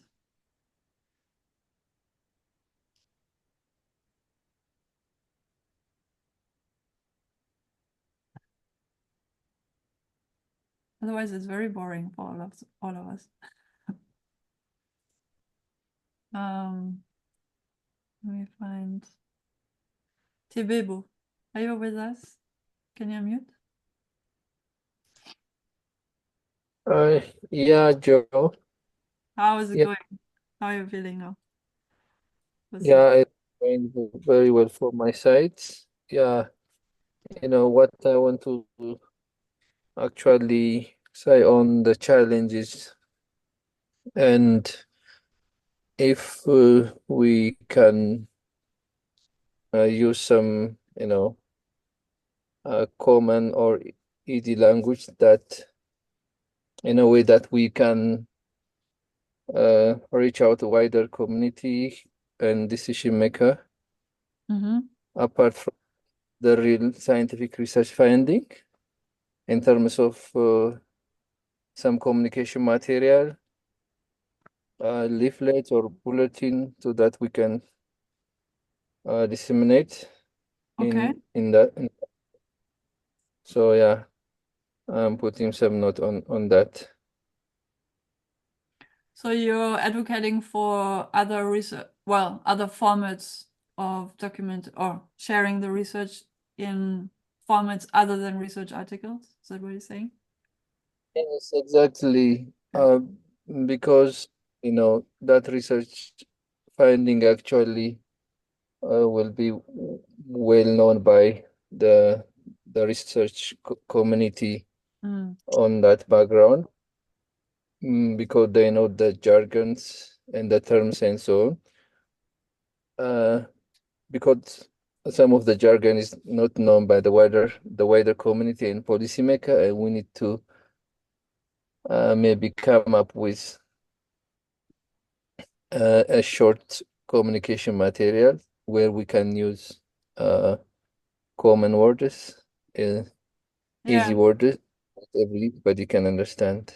Yeah, that's avoiding, what is it, discipline-specific jargon or scientific jargon, meaning acronyms, tool-specific terms, and using languages that people actually understand, including translating into local languages. Can we also add that? Because Definitely. limited access also speaks to the research results are only available in English or French or Arabic, whereas the Yeah. local communities speak other languages. So how does Yeah. that? And even the Yeah. policymakers might not be as good in the scientific, what is it, lingua franca, where you share your research, and therefore have difficulties accessing, or their assistants, if they have other people doing the work for them. Yes. Thank Yeah, I you. agree. Thank you. Other opinions? Rosemary, I see you seem to be unmuted already. Do you want to share? Rosemary Oviga? Yes. Yes. I think also coming with the popular version of our research findings that can easily be understood by the policymakers. Yes.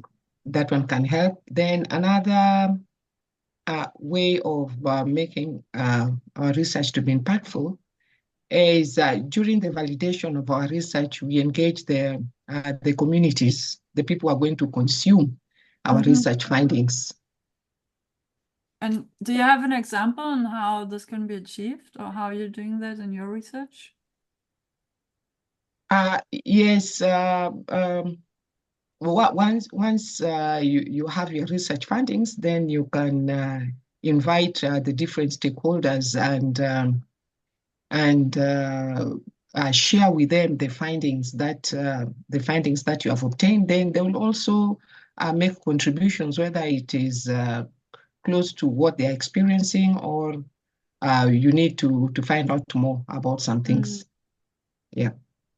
Yeah, and that can also include producing short videos or audios, or working with a TV or radio station in the city to broadcast to the target audiences.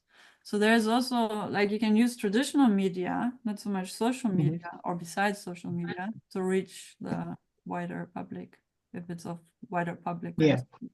Yes. Thank you. Professor Said Wangino, Wanguni. Yes, please. Oh, yeah.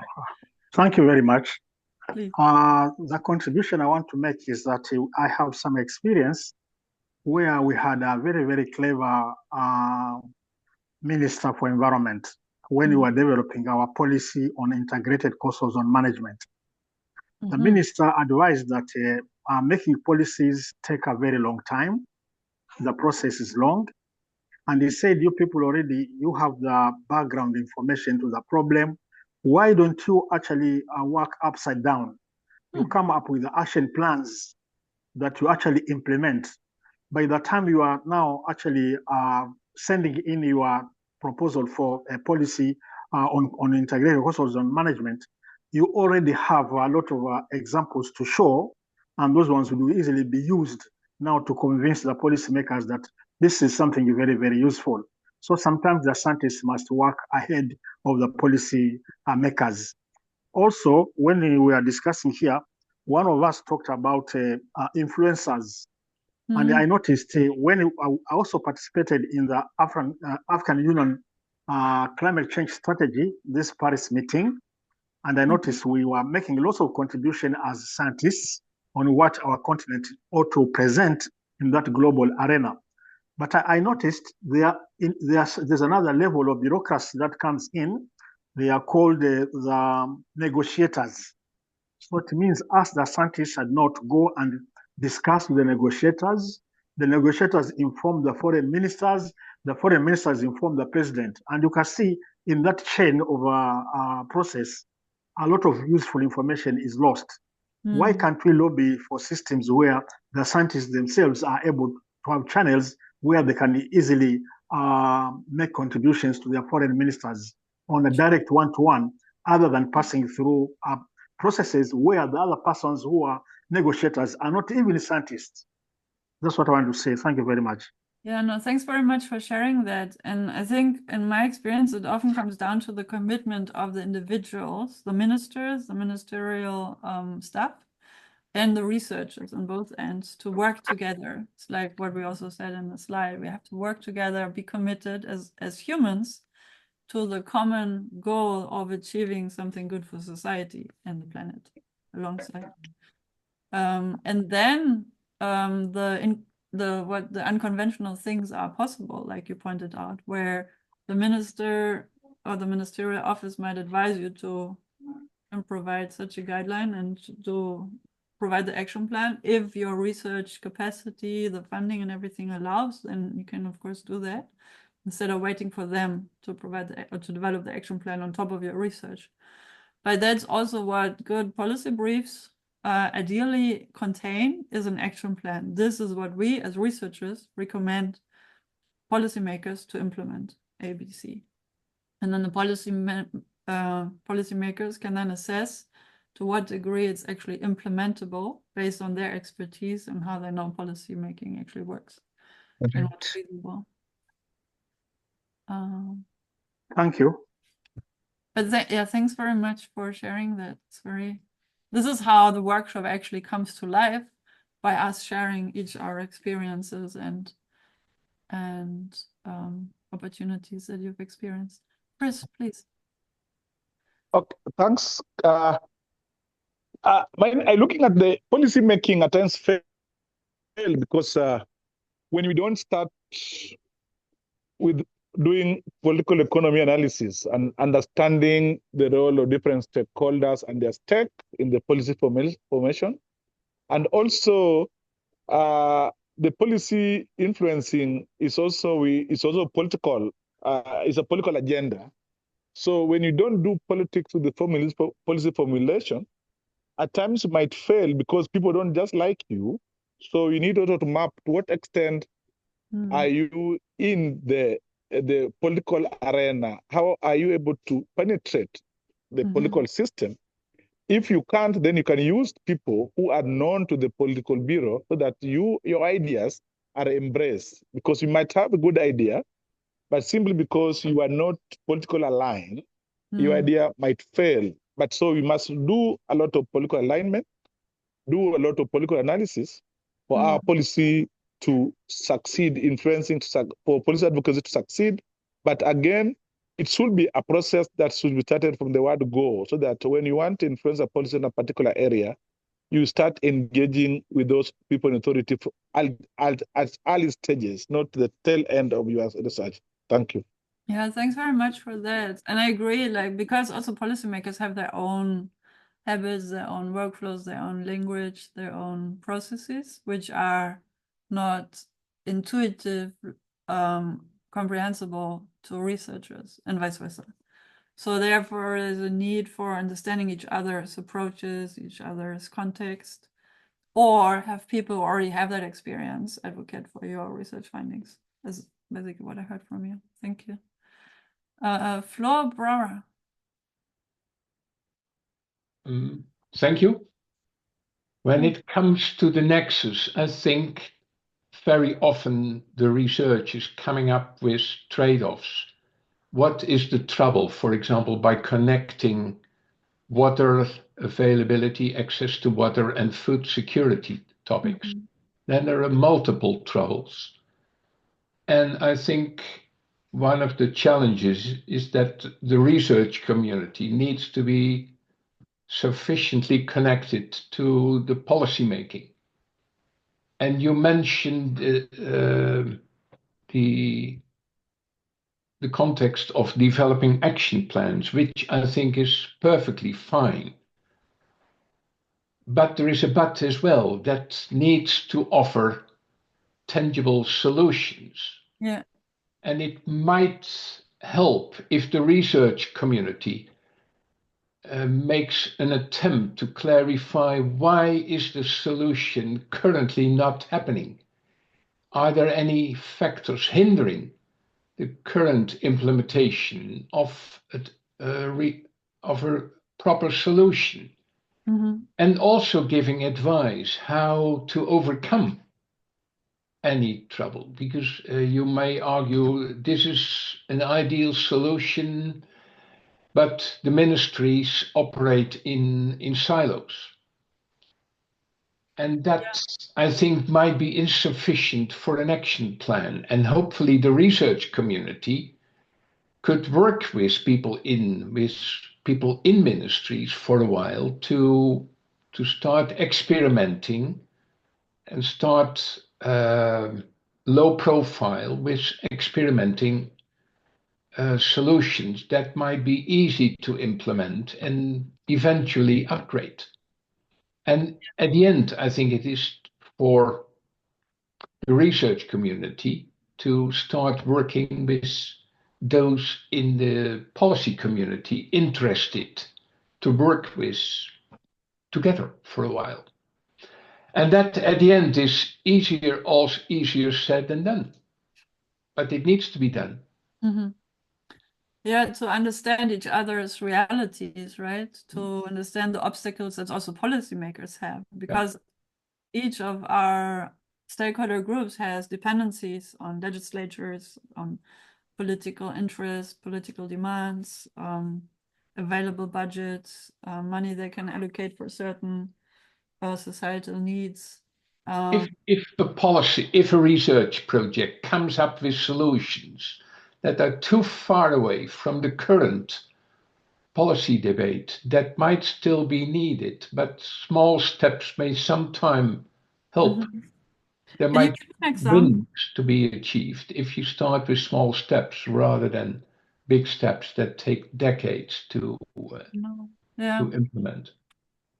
Do you have an example in mind that you can share where, while you might have a long-term goal that you want to achieve as a researcher, you want I to think climate change is definitely an issue.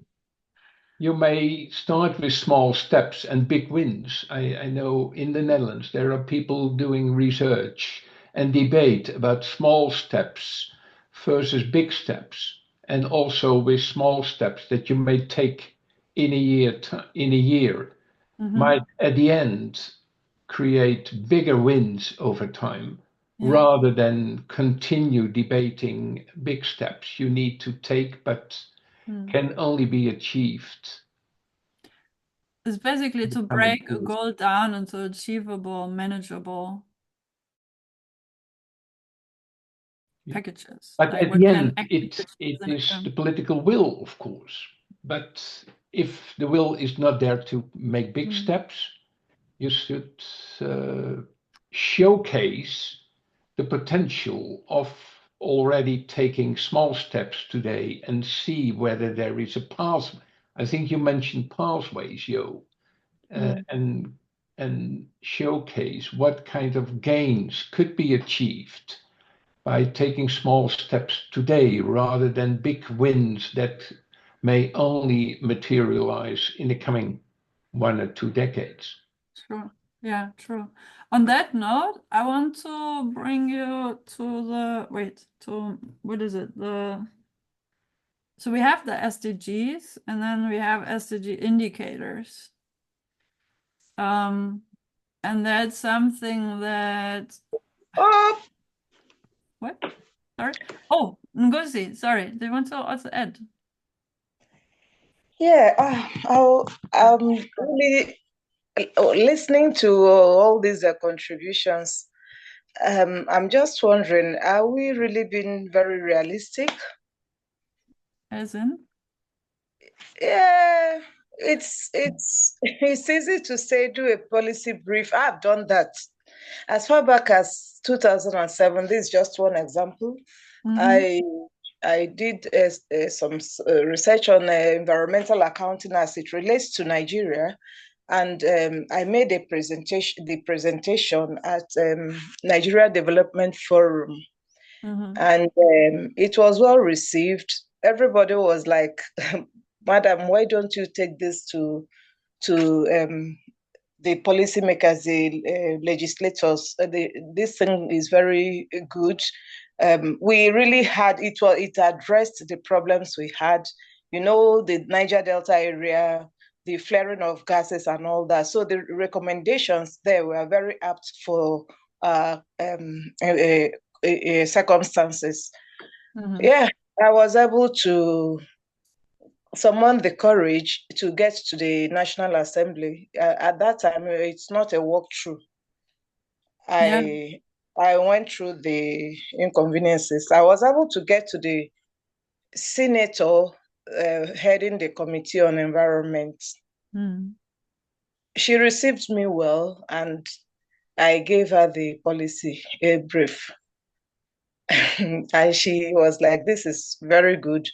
We'll get back to you. We need to see how we put this into action." Yeah. Till today, I've not heard from her. Yeah. Rather, after about 3 months, I started seeing workshops and seminars based on what I submitted. If you're not the person who did that work, I mean, you're not likely to succeed. So no input from me anymore, apart from what I put out there in the paper. So that's why I'm asking, talking about policymakers. It depends on whether they really have an interest in seeing these things properly done, or they have personal interests to sort of, I don't know, is it to take the glory or to make some money out of it? I don't know.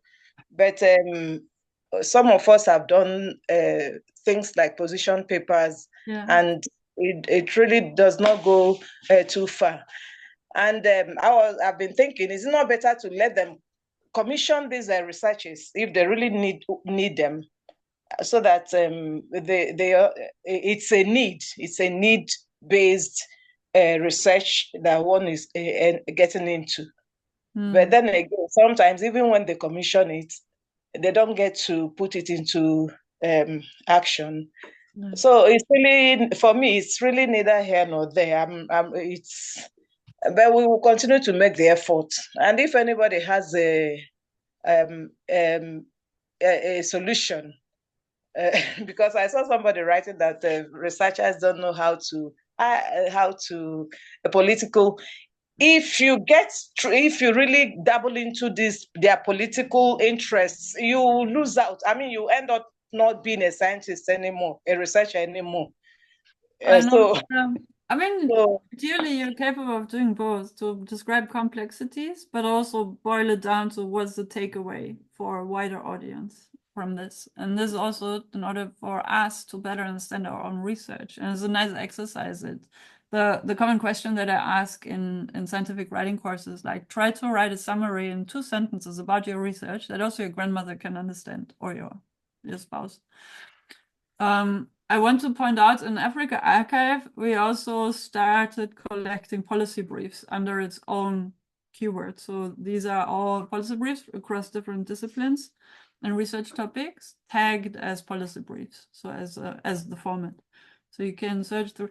Why I'm pointing this out, the policy briefs also should be deposited in a repository, because then you can prove that you've written it up and you've shared the policy brief.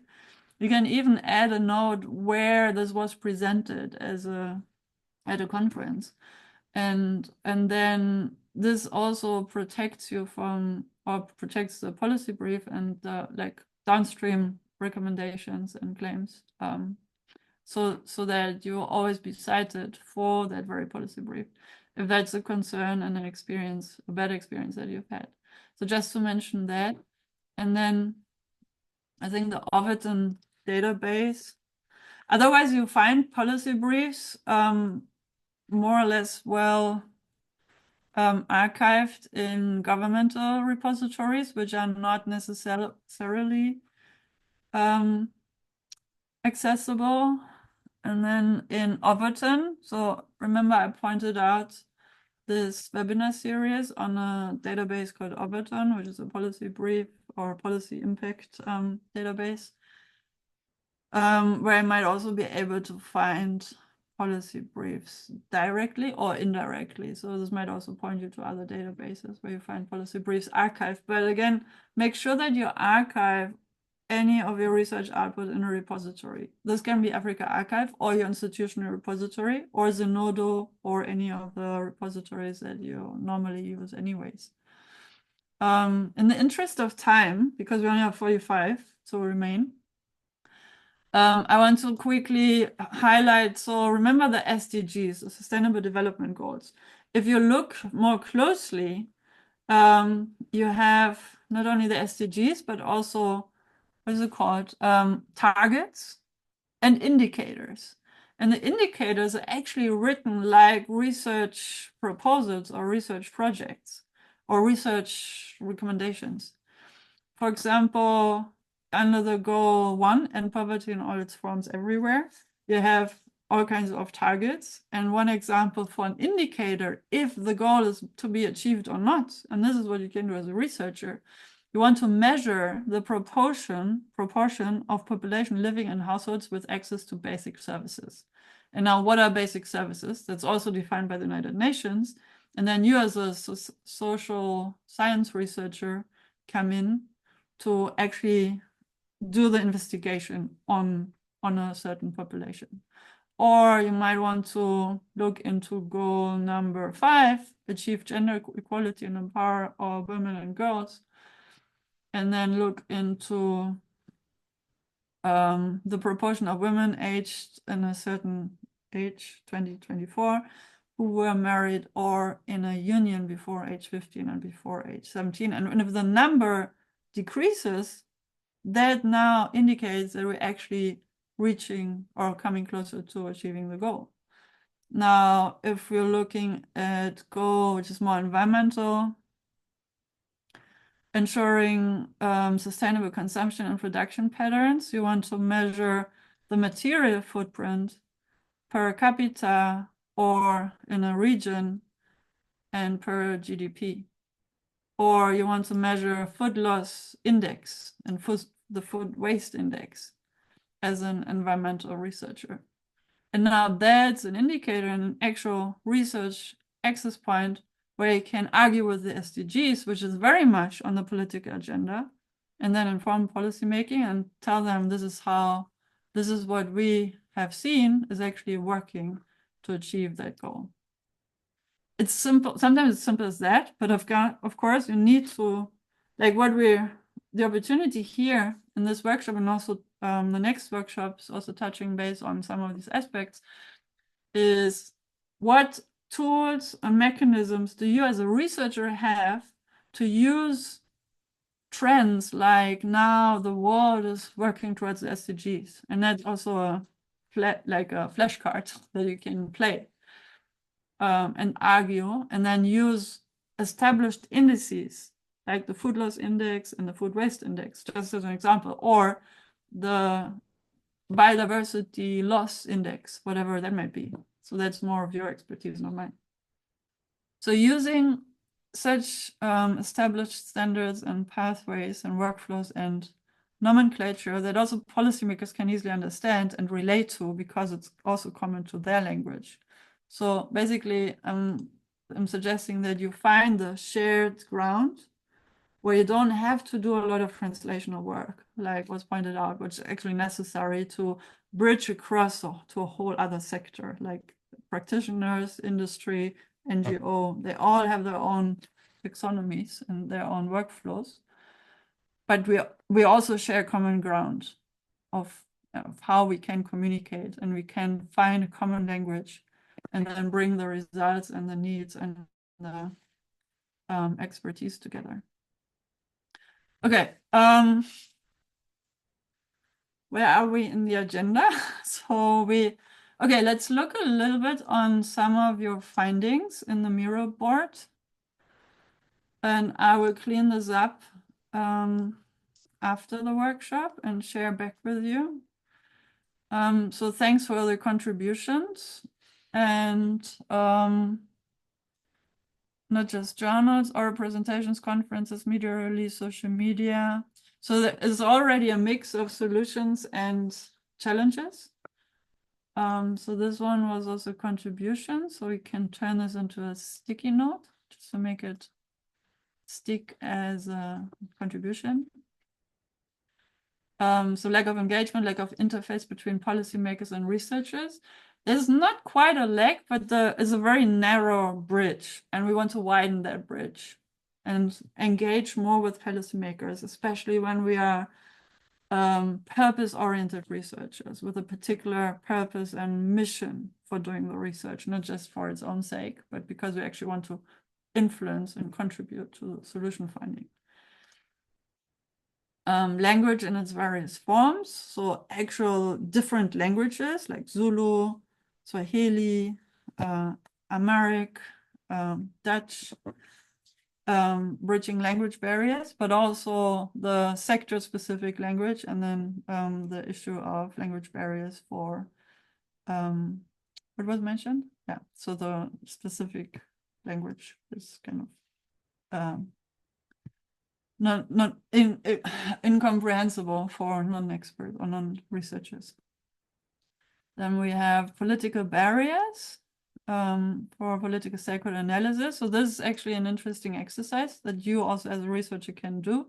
Like, who are the actual policymakers that you can reach in your country, at the ministries? Find out their names, find out their assistants. Usually they have websites and access points, contact people you can actually reach out to. How can we engage? In what format do you want us to present our results? And they will happily give you templates or give you examples in how you can package your results so that you can actually influence policy at the very regionally relevant venue. Conflicting interests. So we had political interests might overshadow issues like now the one Israel is kind of disrupting everything. So Russia, Ukraine, and Sudan, of course.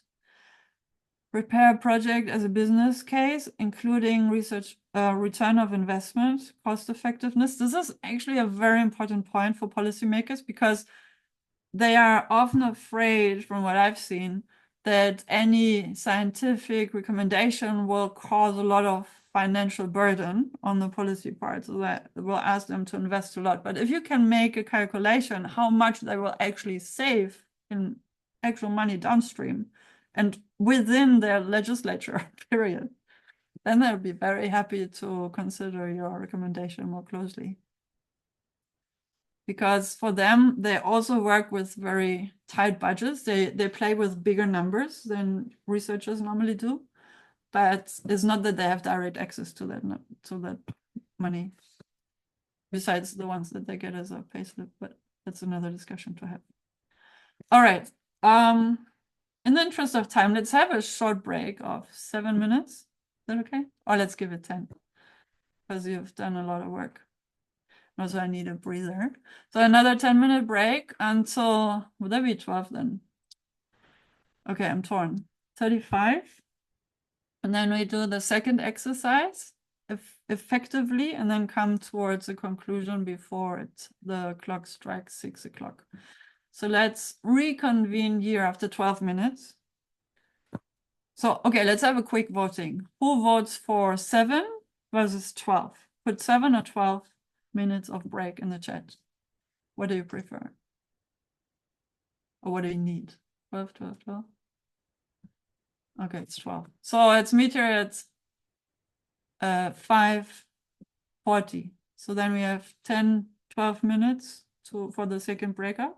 Or it's not a breakout, but second plenary session, and then come to conclude.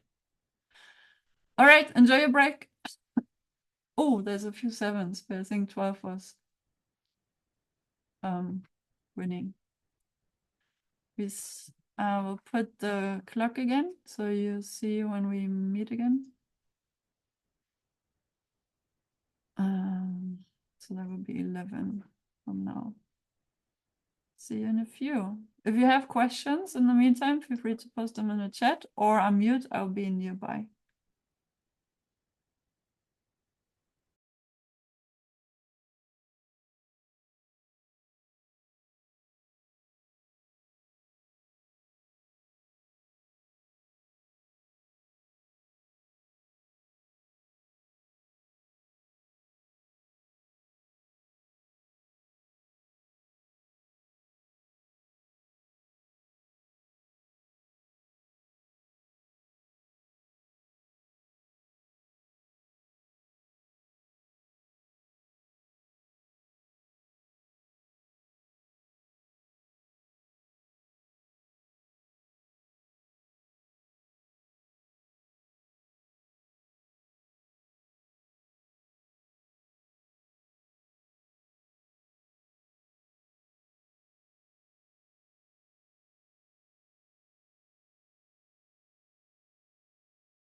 Okay, 1 more minute before we resume.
Hi, Joe. Hi. Oh. It sounds like the Eurovision Song I'm Contest. sorry, I was away for a few minutes. That's okay. We're just resuming and Okay. stop. All right. Thank you. Being here. Faten, are you here? Are you alive? Do you want to say something?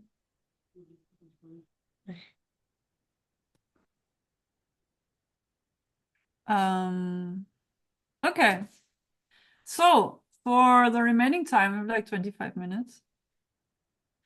But so you see the session 2, so the activity 2, in other words, has 3 dashboards. And I prepared for you. Can I pin this down? I think they're, oh no, let's pin this one. Okay, so you can actually write in these sticky notes. I don't think we need the voting on this one. So let's ignore that. And you can also move, oh, why can't you? Oh yeah. So you can also move them around if you like. I'm also collecting the comments from the chat and I try to place them to any of the 3 questions. So the task now is for you to get back onto the Miro board and address any of the 3. So just pick one and focus on one throughout the exercise because we don't have too much time. And one would be to explore innovative dissemination approaches and listing creative tools, digital platforms, and storytelling techniques that will help you to enhance your research communication. And one might be canva.com, which helps to create visuals. And I can, so whatever comes to mind, if you so whatever tool you might have come across or already worked with, or a digital platform that you've used. So for example, institutional repositories is another tool. And then later on, I will try and group them into different categories and different purposes or approaches. And that will then give you a guideline for your future work to have more policy impact and societal impact with your work. But for us, the exercise is now to collect such tools and platforms and techniques that you may already know to share with the others. You can also unmute and then we collect together, which also makes it more engaging. The second component is building research policy bridges. So for those, again, this is an alternative. If you're not so much into tools and platforms, then you might focus on that to identify practical methods for fostering collaborations between researchers and policymakers. We've already discussed a few. Engage to political conferences.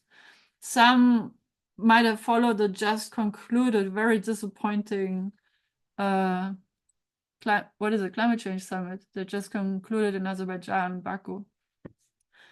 And there's also a lot of researchers who went there, maybe some of your colleagues.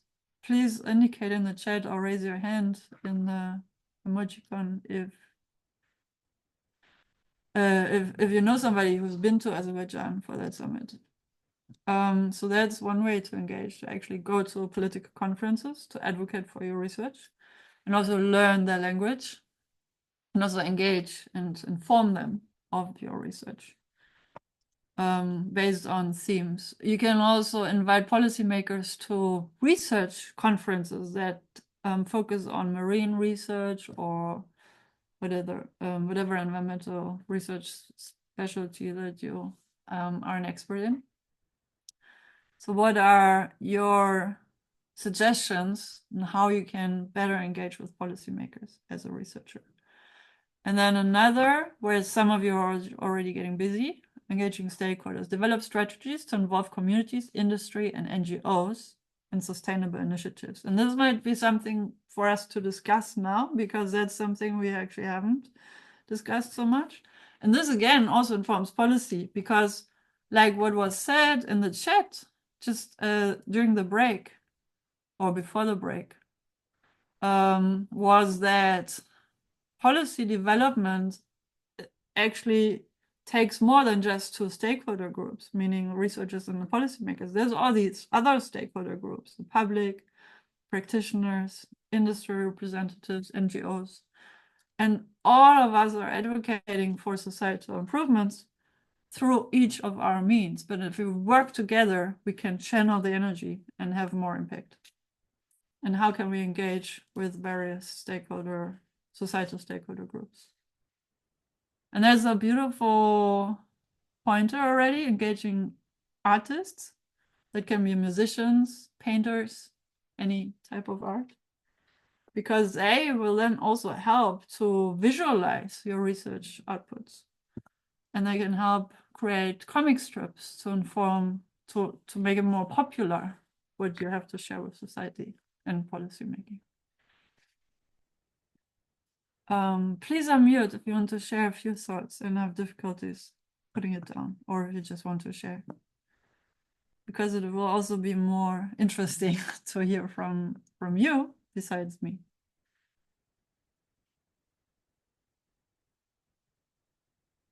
And thanks for pointing to the Agenda 2063, which is the African political agenda, or the Africa we want, where the indicators was postulated for an African-focused political and societal change making. And how's that going? And where do you see yourselves in influencing that agenda, bringing it to life? Please. Yasha, do you want to share? Don't hide behind your cameras or open your mic. Thanks. Go ahead. All right. Thanks a lot. I just thought of a program that I'm often using when I'm cooperating or working together with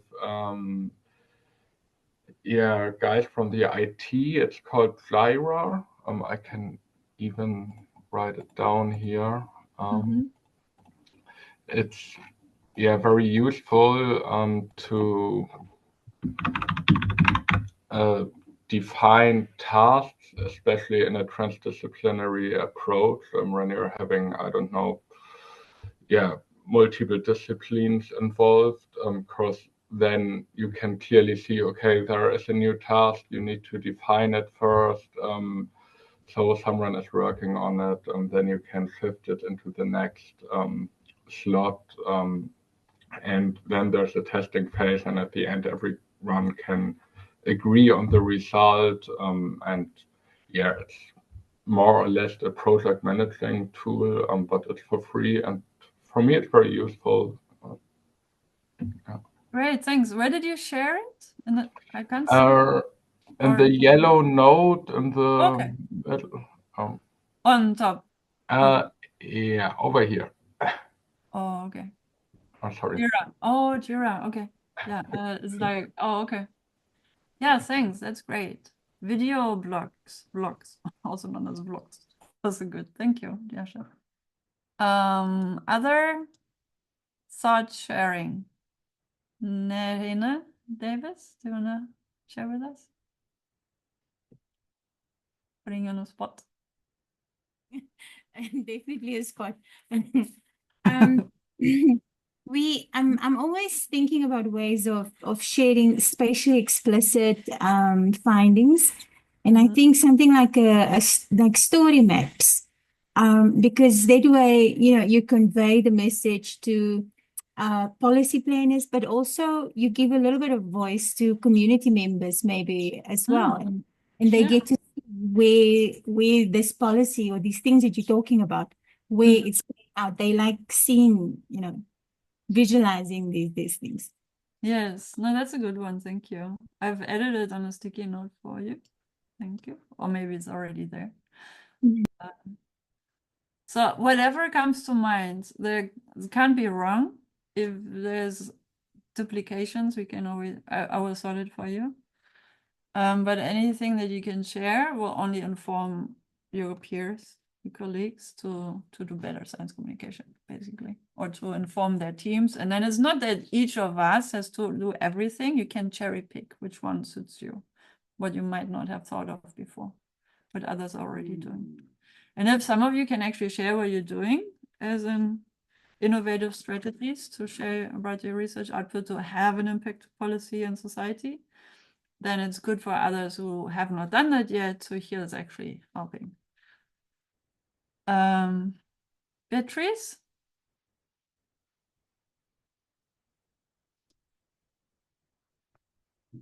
Pantu?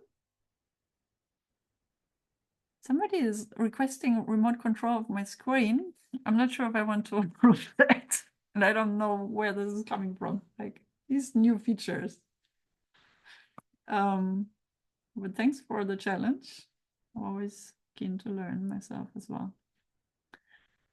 Ngozi. Okay.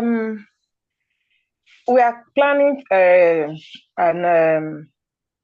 conference for first quarter of next year to talk about the outcomes of the COP29 that just ended. It's going to be a major feature, and we're inviting the policymakers and the scientists, the researchers, the academic community, multidisciplinary stakeholders, so that we have a post COP29 discussion and see how we take it off from there, how we can implement, how the policymakers can embed some of the outcomes into the favorable outcomes into our policies. And in particular, Nigeria recently started looking into the STI policy, that's science, technology, and innovation policy framework.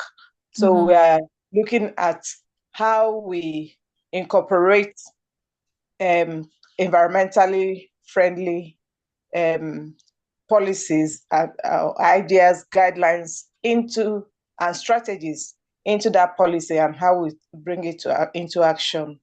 Oh, that's so nice to hear. That's sorry? Good. That's very good to hear. It's very impactful also. And also to provide access to such a major event that's such a media attention. But it seems there's only limited access for a few delegates from not even every country in the world, I guess.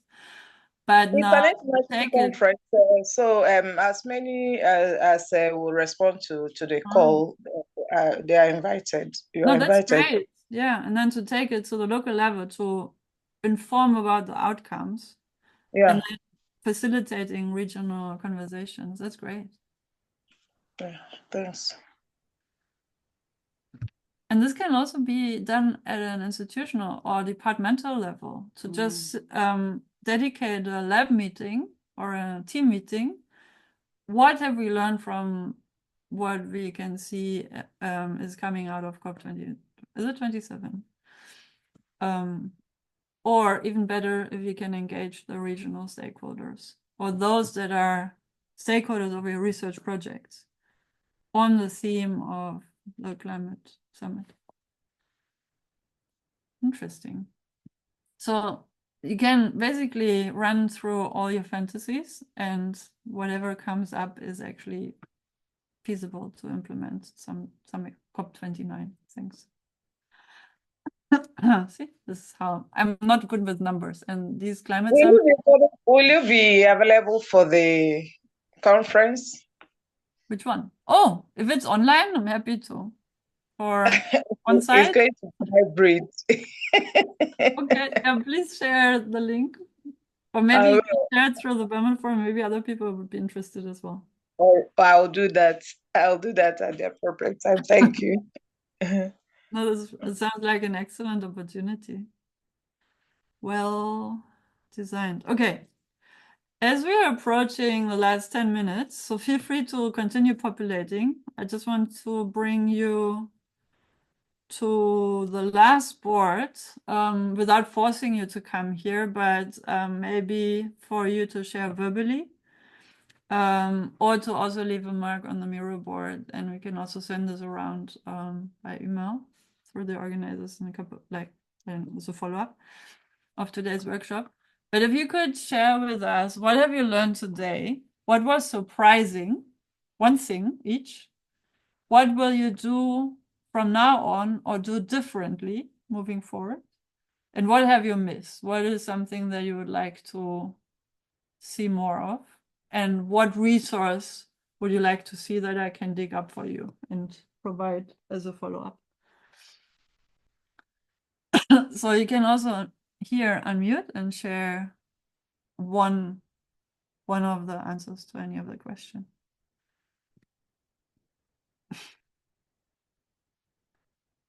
And please share. Charles Mito, please. I'm calling on people now. Fantus are muted. Please talk. No, muted again. Sorry, no swearing. Please don't be shy. We're just a digital family here. Hello. Yes, please, Charles. I did not get you very well. Can you come again, please? My question is, what is your takeaway of today's session?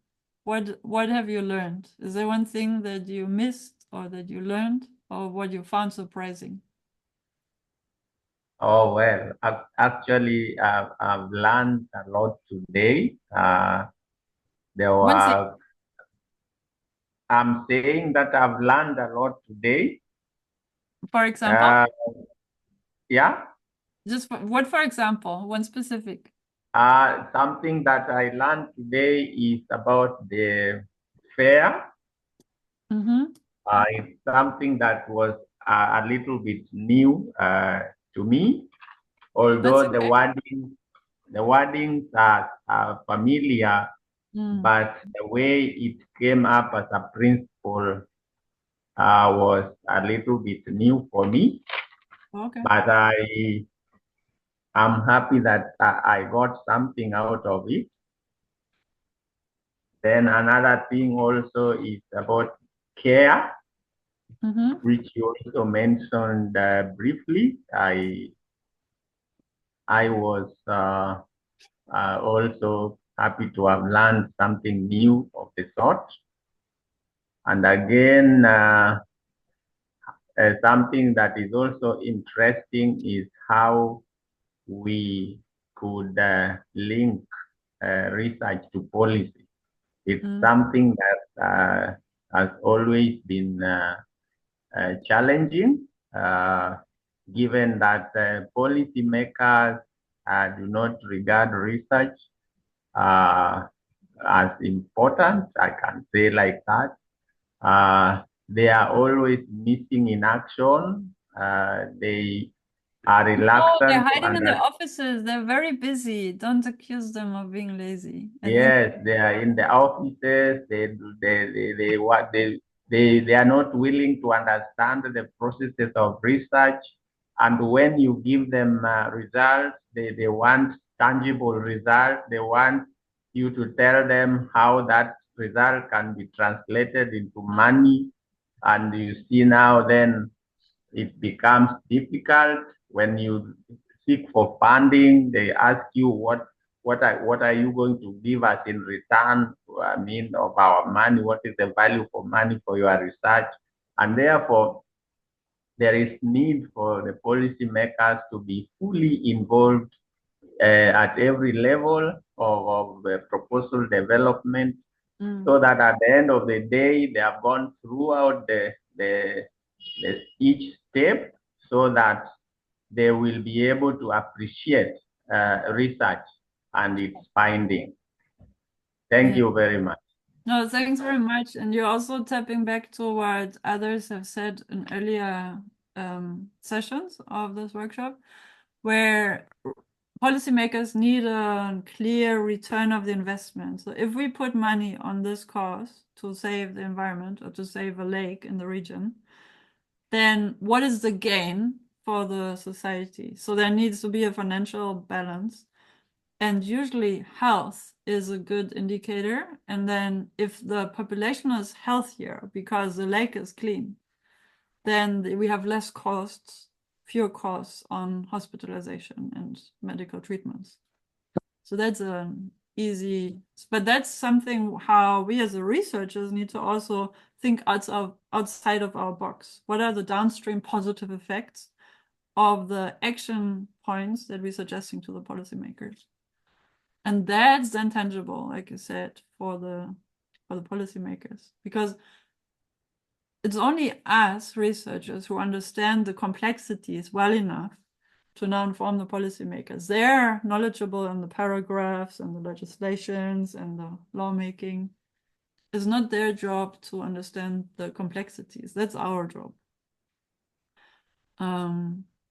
So this is how we can basically help each other in achieving the common goal of improving society. Thank you, Chad. And what else? 3 minutes left. Nina Vambiji, please. Hello, everyone.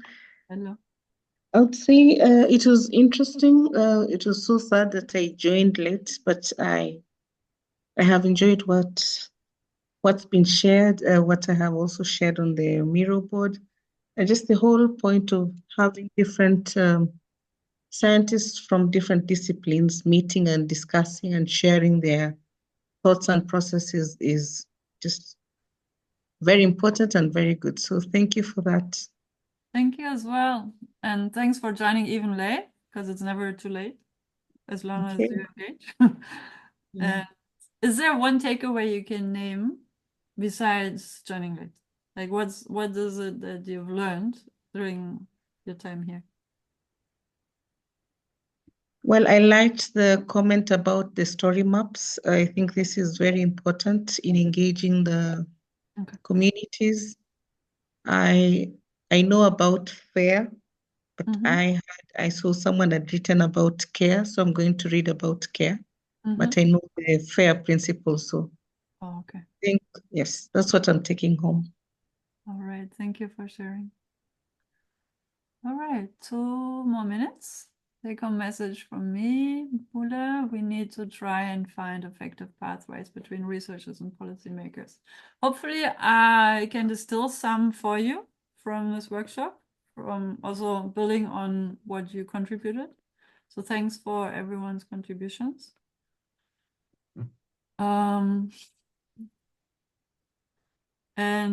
don't see it as an extra obstacle. It's at the end of the day, it's why you do this kind of research in the first place. And now we're providing a pathway for you to have actual impact, to access the policymakers so that your results can unfold their beneficial effects to society.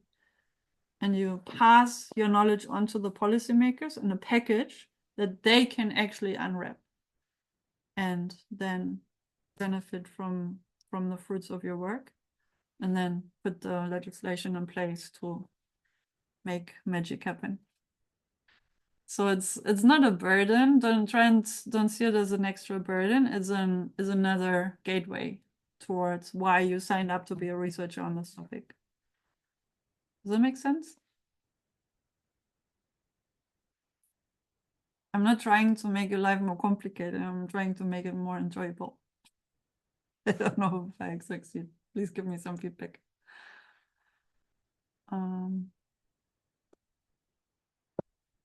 Okay.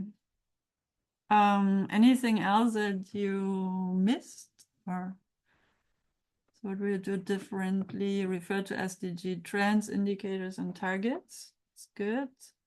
Basically, that's our biggest goals. It's quite complex, but if we can achieve only half of the SDGs, then we're already good, sorted. Because they are also intertwined with each other, and as we improve on some, others will also improve eventually. So they're all interconnected. And we can only learn from each other. Even with the setbacks, there's usually life goes 2 steps forward, 1 step back, 2 steps forward, 1 step. Sometimes it's 5 steps back, but then we already know the route for forward. And we can walk on predetermined paths because we have the knowledge already. Okay. Okay, so the clock just struck 6 in a minute. Thank you for sharing. Please continue populating the board even after we part ways. It's been a pleasure working with you. Please feel free to get back in touch, and I'll be in touch with the organizers and hand over to Lebo. Thanks for having me, and all the best for your research engagements. Thank you very much, Joe. Thank you. Thank you very Thank you so much. I much. think this was a very fruitful session, and everyone, I can tell they were very interactive, and everyone enjoyed this workshop. So thank you very much. And I'd also like to thank the participants as well, to say that thank you for being around up until this time. So thank you, thank you. We also have 2 other sessions that are coming up. We have one that's on the 2nd of December, and then another one that's on the 9th of December. So I will share the links to those meetings as well. So thank you very much, colleagues. Thank you, Joe. Thank you. All the best. And email me. I'll leave my email in case you have any question. You can reach out. And you will have the handouts and the slides and everything.